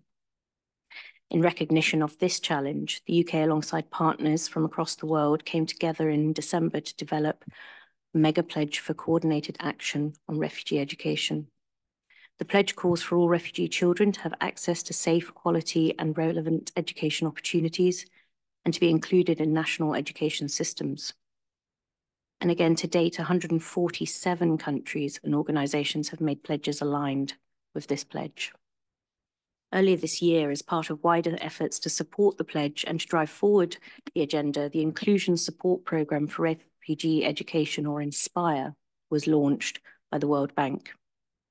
This 15 million four-year programme provides technical assistance to support governments to effectively plan for inclusion. The initiative seeks to unlock predictable concessional financing to countries that open their schools, bringing the pledge to life for refugee communities within their borders. And the UK has committed £3.6 million to INSPIRE and a further 400,000 to UNHCR to enhance their capacity to engage in refugee education in focal countries. And technical assistance has already been provided to Burundi, Chad, Ethiopia, and South Sudan. So not to sound like a broken record, but I would like to conclude by taking the opportunity to encourage others to commit to these two important pledges alongside all of the others that have already been mentioned today, giving actors directly impacted in a crisis the dignity of choice to decide their own priorities at the outset through quality, flexible funding, and to invest in what comes next in their futures through safe and relevant education opportunities. Thank you. Thank you, UK, and thank you for your reference toward, gender issues as well as education, because I came directly from Paris at the International Days of Women in Diplomacy, so I congratulate all the female participants for the Day of Women in Diplomacy for today. Of course, education, as I stated before, that including vocational training, is quite important. We must address for the easing some kind of a burden for the recipient countries. So now give the floor to Norway, but I'd like to remind you of limiting time. So I'd like to some kind of realize your remarks within 3 minutes. Once again, I'd like to ask. Norway, you have the floor. Thank you, Ambassador, and I'll be relatively quick. Thank you, Ambassador, and thank you, Assistant High Commissioner. Good afternoon, colleagues. This is Sven Rolsen from the Norwegian Permanent Mission. First of all, thank you for the presentations on the process towards the high-level officials meeting in 2025, right? And for presentations on individual pledges. I think even if it is early days for a lot of the concrete progress, it's good to see that there is, in fact, early progress and the structures are coming together for the follow-up. I'd like to second just the final point of the Danish ambassador during his presentation today and underline the importance of the GRF pledge on quality funding. Norway is happy to be a co-lead to this multi-stakeholder pledge together with Denmark, Sweden, Finland, Iceland, and the Netherlands. Unearmarked and flexible funding provides UNHCR with much needed predictability to plan and use resources where they are most needed. This also allows easing the pressure on host countries in areas affected by crises that might not have the immediate attention of the international community. Norway is happy to continue our significant core support to UNHCR, of which over 50% remains unearmarked and flexible. We also want to thank Belgium, Croatia, Ireland, and the Republic of Korea for joining the pledge. And it will surprise you all perhaps that I will also call for all other donors, whether government or otherwise, to join the pledge on quality humanitarian funding. Thank you. Thank you, Norway, and thank you your support for flexible funding instead of a UNHCR. So that I'd like to ask the next speaker, Kenya. You have the floor. Thank you very much, Chairperson and Assistant High Commissioner for Protection, Excellencies, distinguished delegates. Thank you, UNHCR, for convening this meeting and for calling attention to a number of crucial factors, including the importance of matching pledges made by host countries in the Global Refugee Forum, as well as the focus on the humanitarian development and peace efforts At the onset, it is important to note that the first objective of the Global Compact on Refugees, which is easing pressure on host countries, is also very closely linked to the other objectives of the GCR, and particularly the third objective on expanding access to third country solutions, and very importantly, the fourth objective to support conditions in countries of origin for return in safety and dignity. The realization of the other objectives of the GCR are also very essential towards easing pressure on host countries. Easing pressure on host countries must also entail a number of other aspects. And one of these is support for peace efforts to ensure that conflict, which is the leading driving factor for refugee situations, is addressed and that refugees can eventually return and resilience built and future displacement prevented. And secondly is advancement of the HDP nexus, which remains very crucial. And in this regard, we thank Japan and UNDP for your efforts in that regard. This, however, while very crucial in host countries, is also very important in countries of origin to ensure that the necessary development investments are made in those countries. And the HDP approach in countries of origin also plays a key role in first addressing fragility, and secondly, preventing conflict, and very important in ensuring that the necessary conditions for returns and reintegration in safety and dignity are realized. And third is on financing and resourcing in a broad interpretation. It is important that all crises everywhere receive attention and that adequate financial, material, and technical support is given. And ensuring attention to all crises everywhere is also in line with the 4 humanitarian principles, particularly the principle of humanity. And we also continue calling for an earmarked financing, which is also crucial to ensure the flexibility and agility of humanitarian organizations to respond where need is. And matching of the Global Refugee Forum pledges, particularly the second GRF, is crucial. Kenya made both national and multi-stakeholder pledges across vast areas, including national pledges on the Shirika Plan for refugees and host communities, registration and documentation, healthcare, social protection, planning and service provision, statelessness, and education. Kenya also made multi-stakeholder pledges on climate action, economic inclusion, education, health, sports, human settlements, resettlement and complementary pathways, and peace building and conflict resolution. We thank the partners who have and are stepping up to match some of the pledges that we have made, and particularly Denmark, Japan, and the World Bank. And we urge more partners to join the matching efforts in order to realize the optimal implementation of these pledges. With the establishment of municipalities and settlements in Kenya's refugee hosting areas, Kenya notes that this is a very heavy and capital and intensive endeavor. In that regard, support will be crucial on all infrastructure associated to and relevant to municipality status. We call upon the international community to invest in the refugee hosting areas, particularly Kakuma and Dadaab, through the private sector and in support of the pillars of the Shirika Plan. The Shirika Plan involves a wide range of sectors, including education, water, sanitation and hygiene, health and nutrition, livelihoods, self-reliance, social protection, environmental management, energy, agriculture, housing, land, and property, and other solutions. And while again appreciating this briefing, we take note that the next forthcoming informal briefings focus on inclusion and solutions. We would appreciate a similar briefing on the 4th objective of the GCR on supporting conditions in countries of origin for return and safety and dignity. And lastly, with a call for self-reliance and development approaches, there is need to ensure that economic efforts are fully in tune with the reality and dynamics of humanitarian contexts, both in protracted as well as volatile and recurrent situations. In that regard, it is important to also note that refugee numbers and flows are not static. This is a crucial aspect, particularly in our region that regrettably has been turbulent over the years.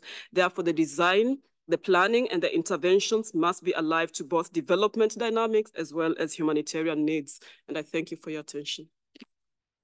Thank you, Kenya, and thank you for reference to the many elements, including HDP nexus. And as you have stated, matching is quite important to address refugee problem in the coming days. So we'd like to do our best to matching is here in today's discussion as well. And now I give the floor to Germany. Thank you very much, Ambassador, and thank you for bearing with me for taking the floor again. First of all, we would like to thank you also for your reference on the important contributions of host countries and donor countries that you made at the outset, and it's a message that we can wholeheartedly echo. To complement the update on gender equality in GBV that my colleague from the United Kingdom has provided, Germany is one of the co-leads of the multi-stakeholder pledge, had committed to expand its partnership with women refugee-led organizations working on gender-based violence and gender equality in contexts of forced displacement. We do this particularly through direct funding via the United Nations Women, Peace and Humanitarian Fund. And to reconfirm the commitment to invest in women-led organizations and to contribute to localization objectives under the multi-stakeholder initiative, Germany announced an additional 1.1 million euro funding for 2024 for the Women, Peace and Humanitarian Fund's initiative on forced displacement, which was announced during the Ukraine Recovery Conference on 11 and 12 of June in Berlin. The contribution aims to support civil society organizations working to improve the socioeconomic recovery and political participation of women and girls displaced by the war in Ukraine. This aims also to support the meaningful participation in very concrete terms. The funding is linked to the Action Network on Forced Displacement, where network members form part of the steering committee that selects the grantees. The network itself includes 30 women and refugee leaders who are actively engaged in strengthening women's and girls' political, economic, and social participation in displacement settings. I thank you. Thank you, Germany. Once again, yes, gender issues must be addressed in this context, and we can share some kind of a synergy, seek for the synergy for many multi-stakeholders pledges in this regard. Now give the floor to Uganda online. You have the floor. Thank you very much, Ambassador.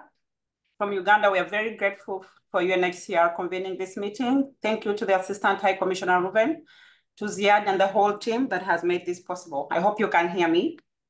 I would like to... Can you hear me? Yeah, yes, we can hear you, yes. Great.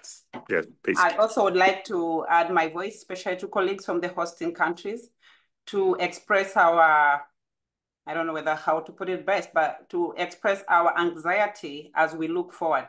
I listened in very carefully to you, Ambassador, and it's good that you began by saying that GRF is held once in 4 years.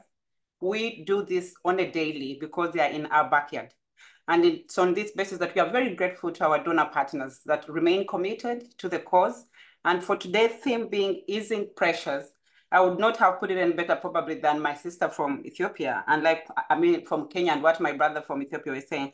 We should all ask ourselves, what is easing pressures?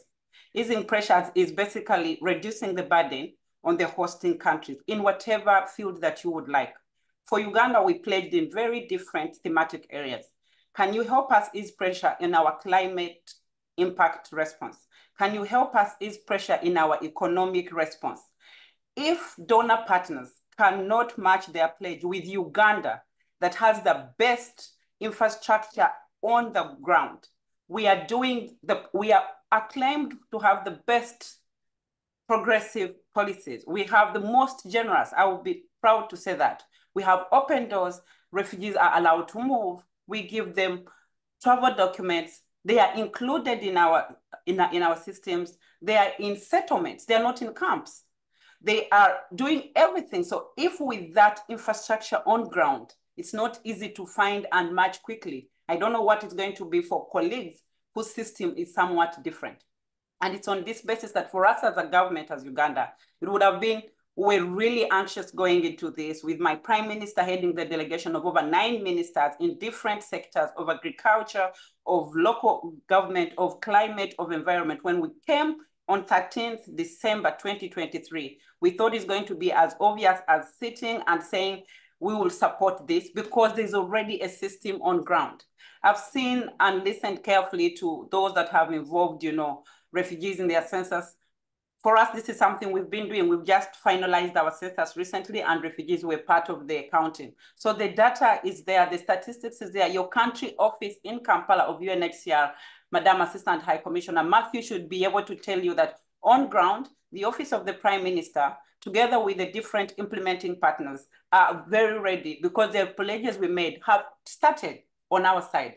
Like you said, Ambassador, we don't wait until 4 years or the high-level officials meeting for us to tell you. What we told you that we are going to give resilience, refugees now are working. They're able to apply for jobs. A refugee that will be given a path of a complementary pathway or resettlement has documents.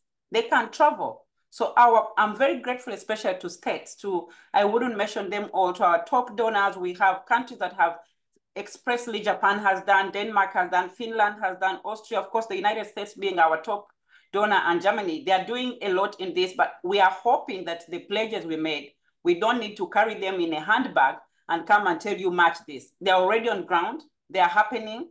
If you don't want to earmark them and say we are earmarking for Uganda, even if you just said we are going to support resilience, we thought we should by now have heard from UNHCR that this amount is coming for you on this area. It's interesting when I listen to donors, especially the partners that are saying, the multi-stakeholder pledges, as powerful as the word sounds, we should be able to unpack it. We should be able to unpack this multi-stakeholder pledge that is being used very commonly as a word. Inside there, who are we targeting? Are we giving technical? Is it financial? Can we list the countries? Is it a theme? So that when we look at easing pressures and there's a multi-stakeholder pledge, let me give an example on gender, whatever, and so on. Are we supporting girl children to stay in school? Which countries is this going to? So that we know it's easing pressure for those countries. Are we supporting women to get into employment? Which countries made those pledges? Uganda allows all those. Not to jeopardize my other colleagues from another, but this is already on ground for us. If you want women to work who are refugees, we allow it. Come and support it. We will do. Japan is doing something with the rice scheme. Denmark is doing something already. So it's about the systems which are in place that are already allowing. And then probably what I would like to add on the bit of reducing or easing the pressure. It goes beyond also just giving financial support. It's also being able to deal with that solution issue that leads to or is connected to easing pressure. If our numbers are 1.6 and you see we are struggling with our already struggling economy, easing pressure also means widening the number for resettlement. Which country has done it? So I totally agree with Kenya when she says easing pressure is closely linked to all the other 4 objectives. If you're going to ease pressure, it's beyond just giving the financial or the technical support. Are you easing pressure in the climate field? Are you easing pressure in the education? Are you easing pressure on our overburdened infrastructure? That is hospitals, that is schools, that is roads.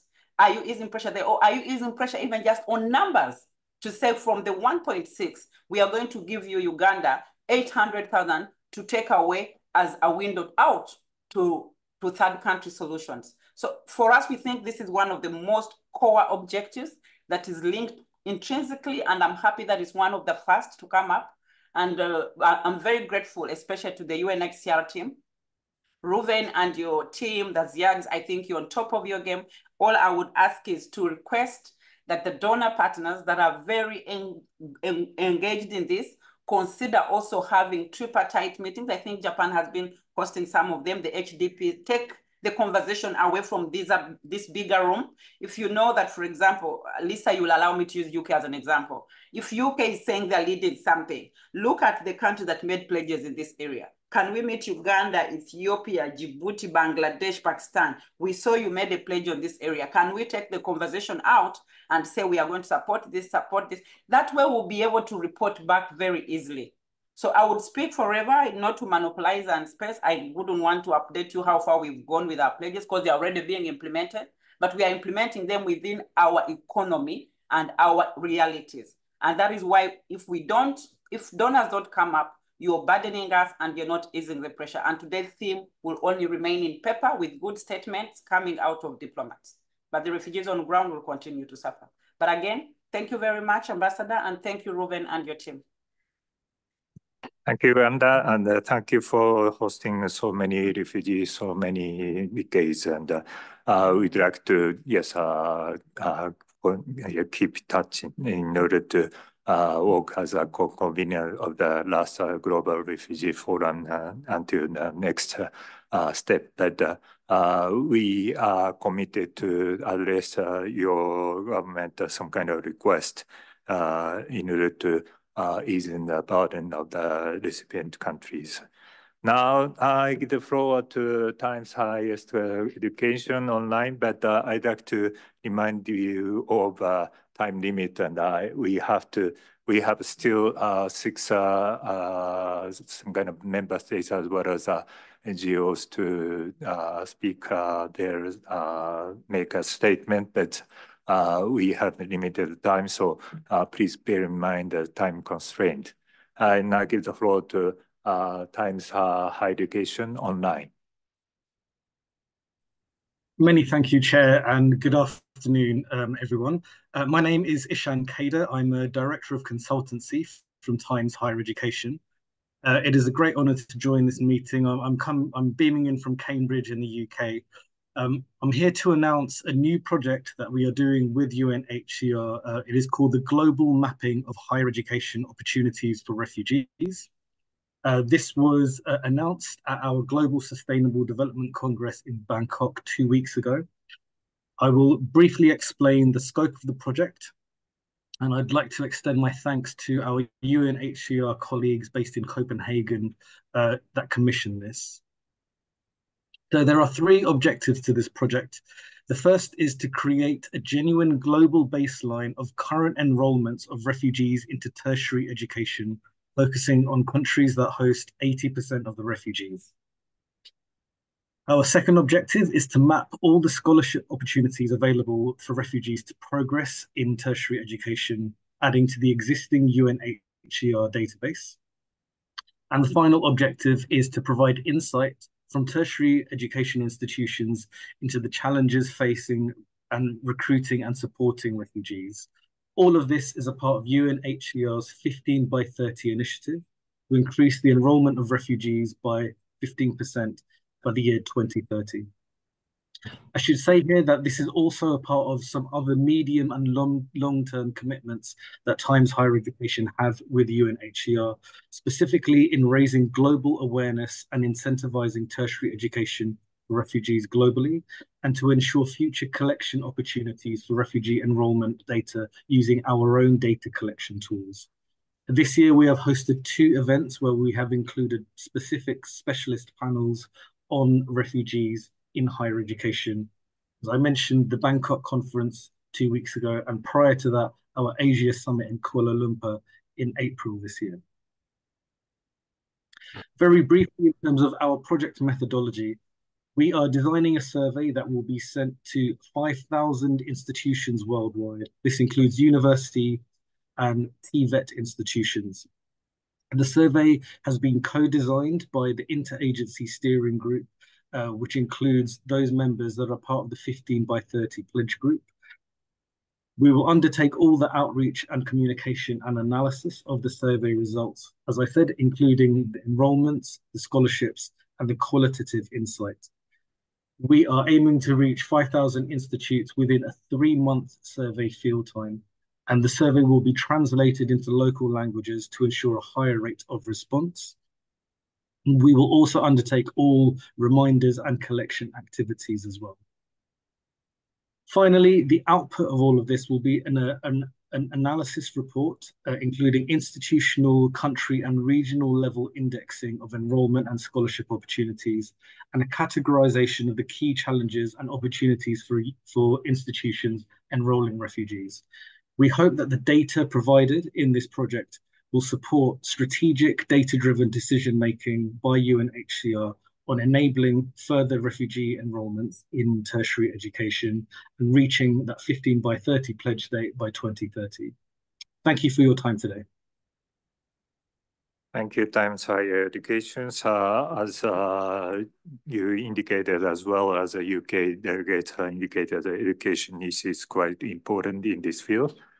Now I give the floor to RC online. RC, you have the floor. Thank you, Chair. Thank you, Ambassador and Assistant High Commissioner for Protection. Good afternoon. My name is Ishimwe, and I'm delivering this statement from Nairobi on behalf of refugees seeking equal access to the table, RCET, as the East Africa Regional Lead for this session on easing pressures. As RCET, we are engaging with various partners and states to support the institutionalization of meaningful refugee participation. Our GRF assessment report will be coming out in the next week, and we call for improvements upon the best practices for future convenings of the global refugee regime, such as the upcoming high-level officials meeting in 2025 and looking towards the next GRF in 2027. First, the GRF 2023 saw 328 persons with lived experience or forced displacement and a significant increase from 72 participants who joined the first GRF in 2019. RCIT regularly provides training to refugee advocates ahead of various international convenings like GRF, and we've seen strengthened capacities among the refugee leaders to engage in various discourses in the refugee regime. Timely inclusion of refugees to these major meetings, convenings, and sustaining their participation before, during, and after the meetings allow refugees to shape their futures and aspirations. Refugee leaders should be afforded the agency to engage in these meetings as equal stakeholders in the discussions about them, rather than just end recipients of results. We've also noted that there has been an increase in willingness from states for meaningful refugee participation at the state level. 14 states included refugees in their delegations to GRF 2023, most of them in the capacity of refugee advisors, showing their commitment to supporting the participation of refugees, youths, and other groups as outlined in the Global Compact on Refugees. We further call upon most states, including those we are collaborating with, to institutionalize this practice through the establishment of national refugee advisory mechanisms to ensure that the participation is non-tokenistic, transparent, and sustainable. A major challenge we need and must strategically address is the difficulty facing refugees from the global south in accessing visas. Several refugees, despite having valid UNHCR accreditations, were denied visas for the GRF 2023 and the NGO global consultations. We suggest an urgent inquiry into this issue, and where possible, UNHCR should liaise with the embassies, e.g. Switzerland, to engage with RLOs and refugee leaders in finding a resolution to this persistent challenge. This issue undermines the ability of refugees to contribute to high-level discussions that concern their lives, and especially hurts all the efforts the ecosystem has gained so far in promoting meaningful refugee participation. As we look forward, there is still room for improvement in the quality and extent of participation. The sustainability of engagement for and with refugees in Global Compact on refugee-related initiatives and other conferences should be guaranteed. The follow-up and action of pledges made by states, INGOs, NGOs, RLOs, and even refugees is needed. Lastly, for the refugee systems to change, and reflect the solution that refugees need, it is imperative that the system is accountable and refugees should have a seat at the table. In essence, we need enough seats for refugees with enough decision-making power to influence decision-making in policies, programs, and laws that seeks to bring solutions to them. Thank you, Chair.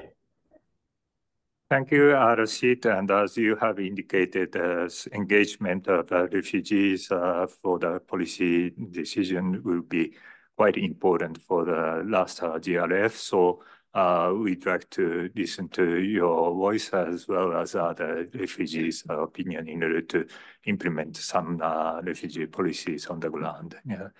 Now, I would like to floor to European Union, followed by El Salvador. Thank you, Ambassador, Assistant High Commissioner, colleagues, good afternoon. As the European Union, we would like to confirm today that the EU has already started work on implementing each of the 15 pledges announced at the GRF last December, many of which are linked to the work of the EU's humanitarian and development arms.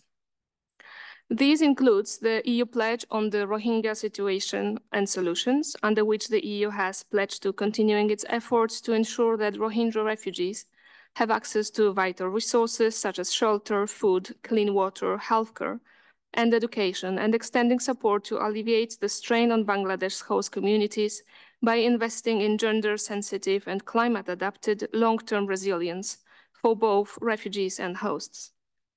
Another example of work in progress is the EU pledge on the Syrian displacement crisis, under which the EU has pledged to provide humanitarian and development support to displaced Syrians and their host communities in Jordan, Lebanon, and Turkey, and under which a number of actions have been launched over the past 6 months. Such actions have also been launched by the EU's humanitarian branch to support displaced Afghans and their host communities, in line with the commitments made by the EU through its pledge on the Afghanistan displacement crisis in December. Through this work and these humanitarian and development actions, some of which are being negotiated with EU partners, but also UN entities and international organizations right now as we speak, we would also like to assure you of our determination to implement the pledges we announced 6 months ago in order to contribute to the achievement of the objectives of the Global Compact on Refugees. I thank you for the attention.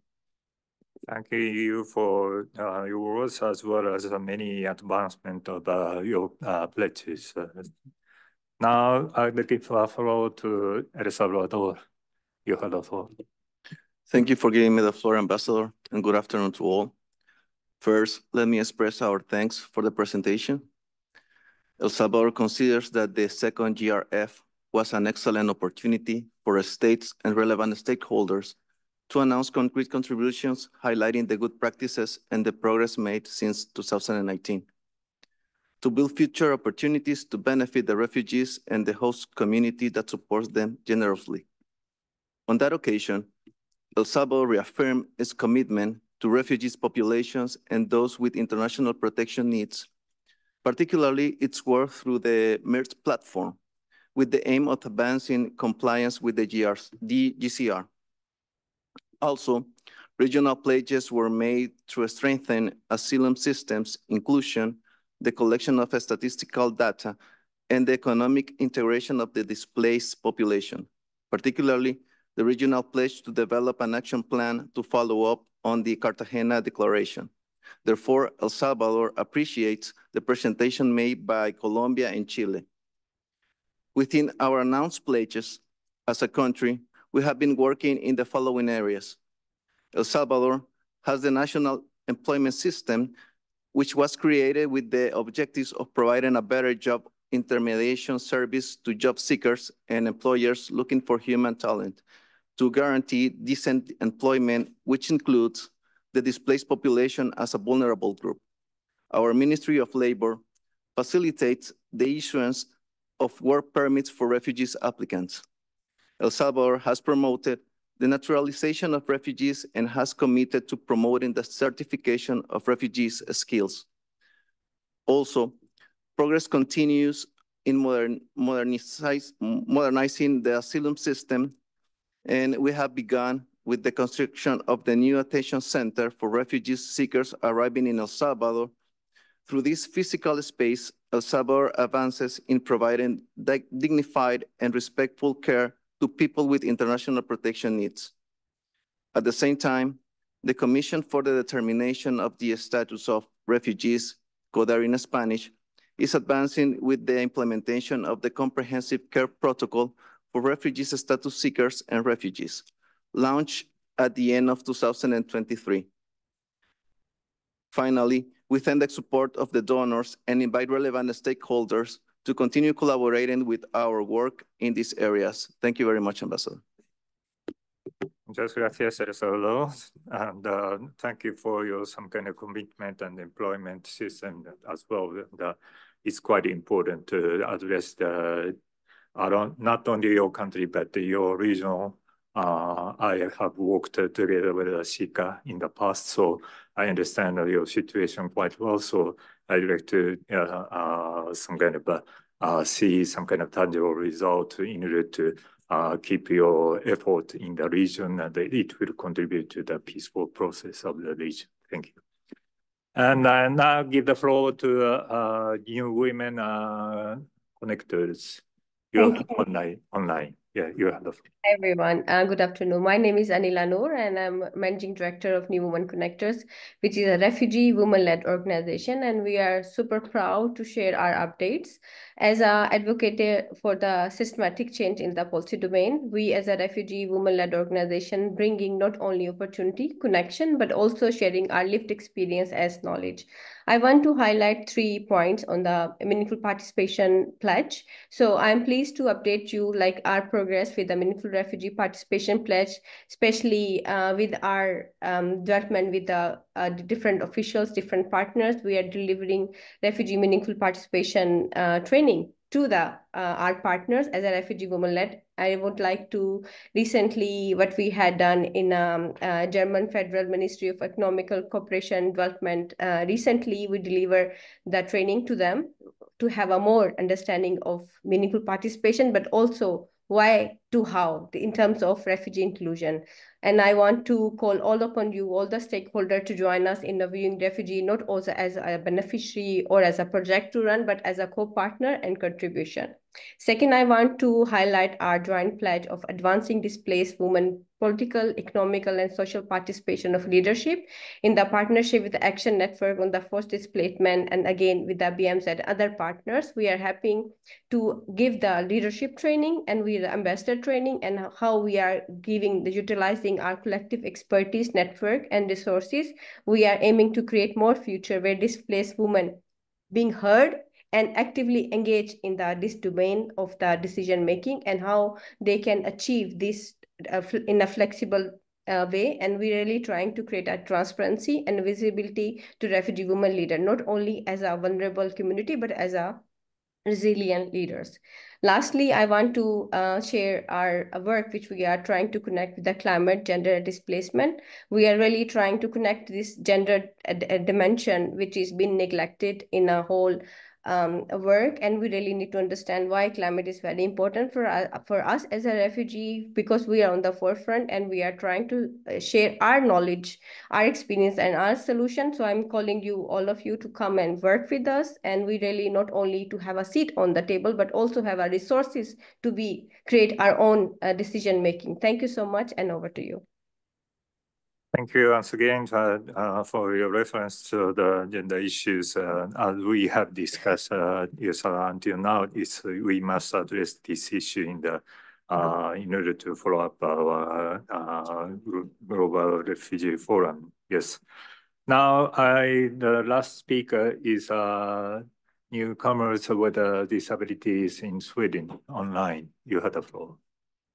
Thank you, Ambassador. Thank you, Assistant High Commissioner Ruven. My name is Julius Dobwa. I'm the board chairman of Newcomers with Disability in Sweden, which is a disabled refugee-led organization. I'm also a member of the advisory board for UNHCR for displaced and stateless persons. Permit me, before I go into my remarks, to first of all thank UNHCR for recently organizing a very successful global NGO consultation. I'll thank a few staff members. I would like to thank Stella, Tamar. I would like to thank Melissa, who is leaving, and also thank Francisca and Remo. Thank you very much, without forgetting Ricardo. I can't name everybody due to time constraint. Newcomers with disability in Sweden look with dismay the pledges being made by member states and donors when it concerns disability inclusion. We wish to highlight here that the lack of pledge and flexible quality funding is impairing meaningful participation for refugees with disability. In that light, we'd like to say it's not too late for donors and member states to join the train and pledge, not only pledge, but fulfill their pledge and give meaningful, flexible funding so that refugees with disability can enjoy and participate like any other refugee and have his place on the table. We would like to announce that during the recent NGO consultation together with UNHCR, Newcomers with Disability in Sweden jointly organized a side event in which those recipients of this year NGO award, which went to organizations working for the benefit of displaced and refugees with disabilities, which came together and created a global network for refugees with disability. We want to thank UNHCR. We want to call on member states once more to donate, to pledge, especially with quality, flexible funding. Thank you. Thank you for your intervention. You come us in Sweden, and I'd like to conclude some kind of this kind of yes, question and answer is discussion and interventions. And now I'd like to invite Assistant High Commissioner Ruben to provide some answers as well as some thoughts regarding our discussion and the intervention. Thank you. Thank you, Ambassador, and thank you very much to all of the participants for your interventions, which are incredibly rich and informative. I do want to thank all of the participants who provided updates on the pledges that they were either leading or part of, and I really want to express our appreciation for the very significant progress that seems to have been made in most of these pledges. But I do also take note of the incredibly compelling call from Ethiopia, Uganda, and Kenya concerning the urgent need for pledge matching. It's not a coincidence, of course, that these are three countries hosting significant refugee populations, that despite internal challenges, domestic challenges, they have always maintained a very generous policy towards refugees. And recognition of that is, of course, the fact that both Uganda and Ethiopia have been co-conveners of the two global refugee fora that have taken place, and that Kenya is really being, we have been highlighting Kenya and the Shirika plan that Kenya has been espousing now, and which we consider to be certainly one of the most innovative solutions for refugee situations anywhere in the world. And we would strongly support their call for urgent pledge matching in regard to their programs. I'd also want to thank the different interveners who highlighted specific themes, whether it's gender-based violence and gender equality, that was, I think, UK, Germany, and New Women Connectors, really for spotlighting these issues and really highlighting the urgent need to join these pledges and to be part of this very collective effort to address some of these situations. Likewise, for education, both primary and secondary, but also higher education, that was echoed by the UK and by Times Higher Education. We do want to underline the imperative need for these pledges to be implemented concretely, and of course, for more stakeholders to join these pledges as well. Certainly strongly endorse the comments made on quality humanitarian funding, flexible funding, unearmarked funding that have been made by several interveners. Norway spoke again concerning the quality humanitarian funding pledge that has been made by both some of the Scandinavian countries as well as other member states. And again, we really want to echo the importance of this flexible, unearmarked funding, which really does go to help some of the egregiously underfunded operations around the world today. Also, thank you very much to Kenya for really highlighting the interconnectedness between the 4 GCR objectives, and we do take note of your call for one of the informal briefings to focus on the 4th objective, which is a voluntary repatriation of refugees, and we certainly take note of that.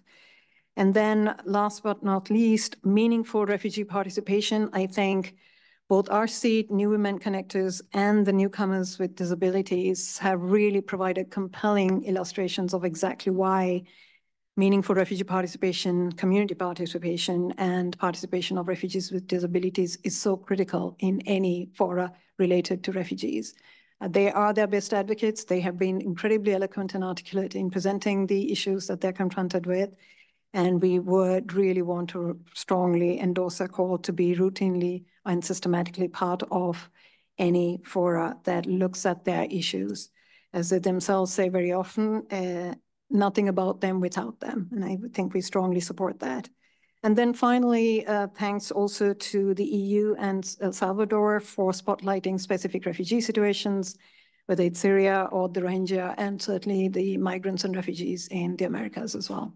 So with that, I'd really like to conclude this meeting by thanking all of you really for this incredibly rich discussion and for your engagement today. I think the fact that you stayed well beyond the time allocated for this meeting, I think is really an illustration of your commitment. So thank you very much. And I think with that, we close this meeting. Just one housekeeping note, please do remember to return your badges before you leave the building. Otherwise, we might not get invited back. So thank you very much.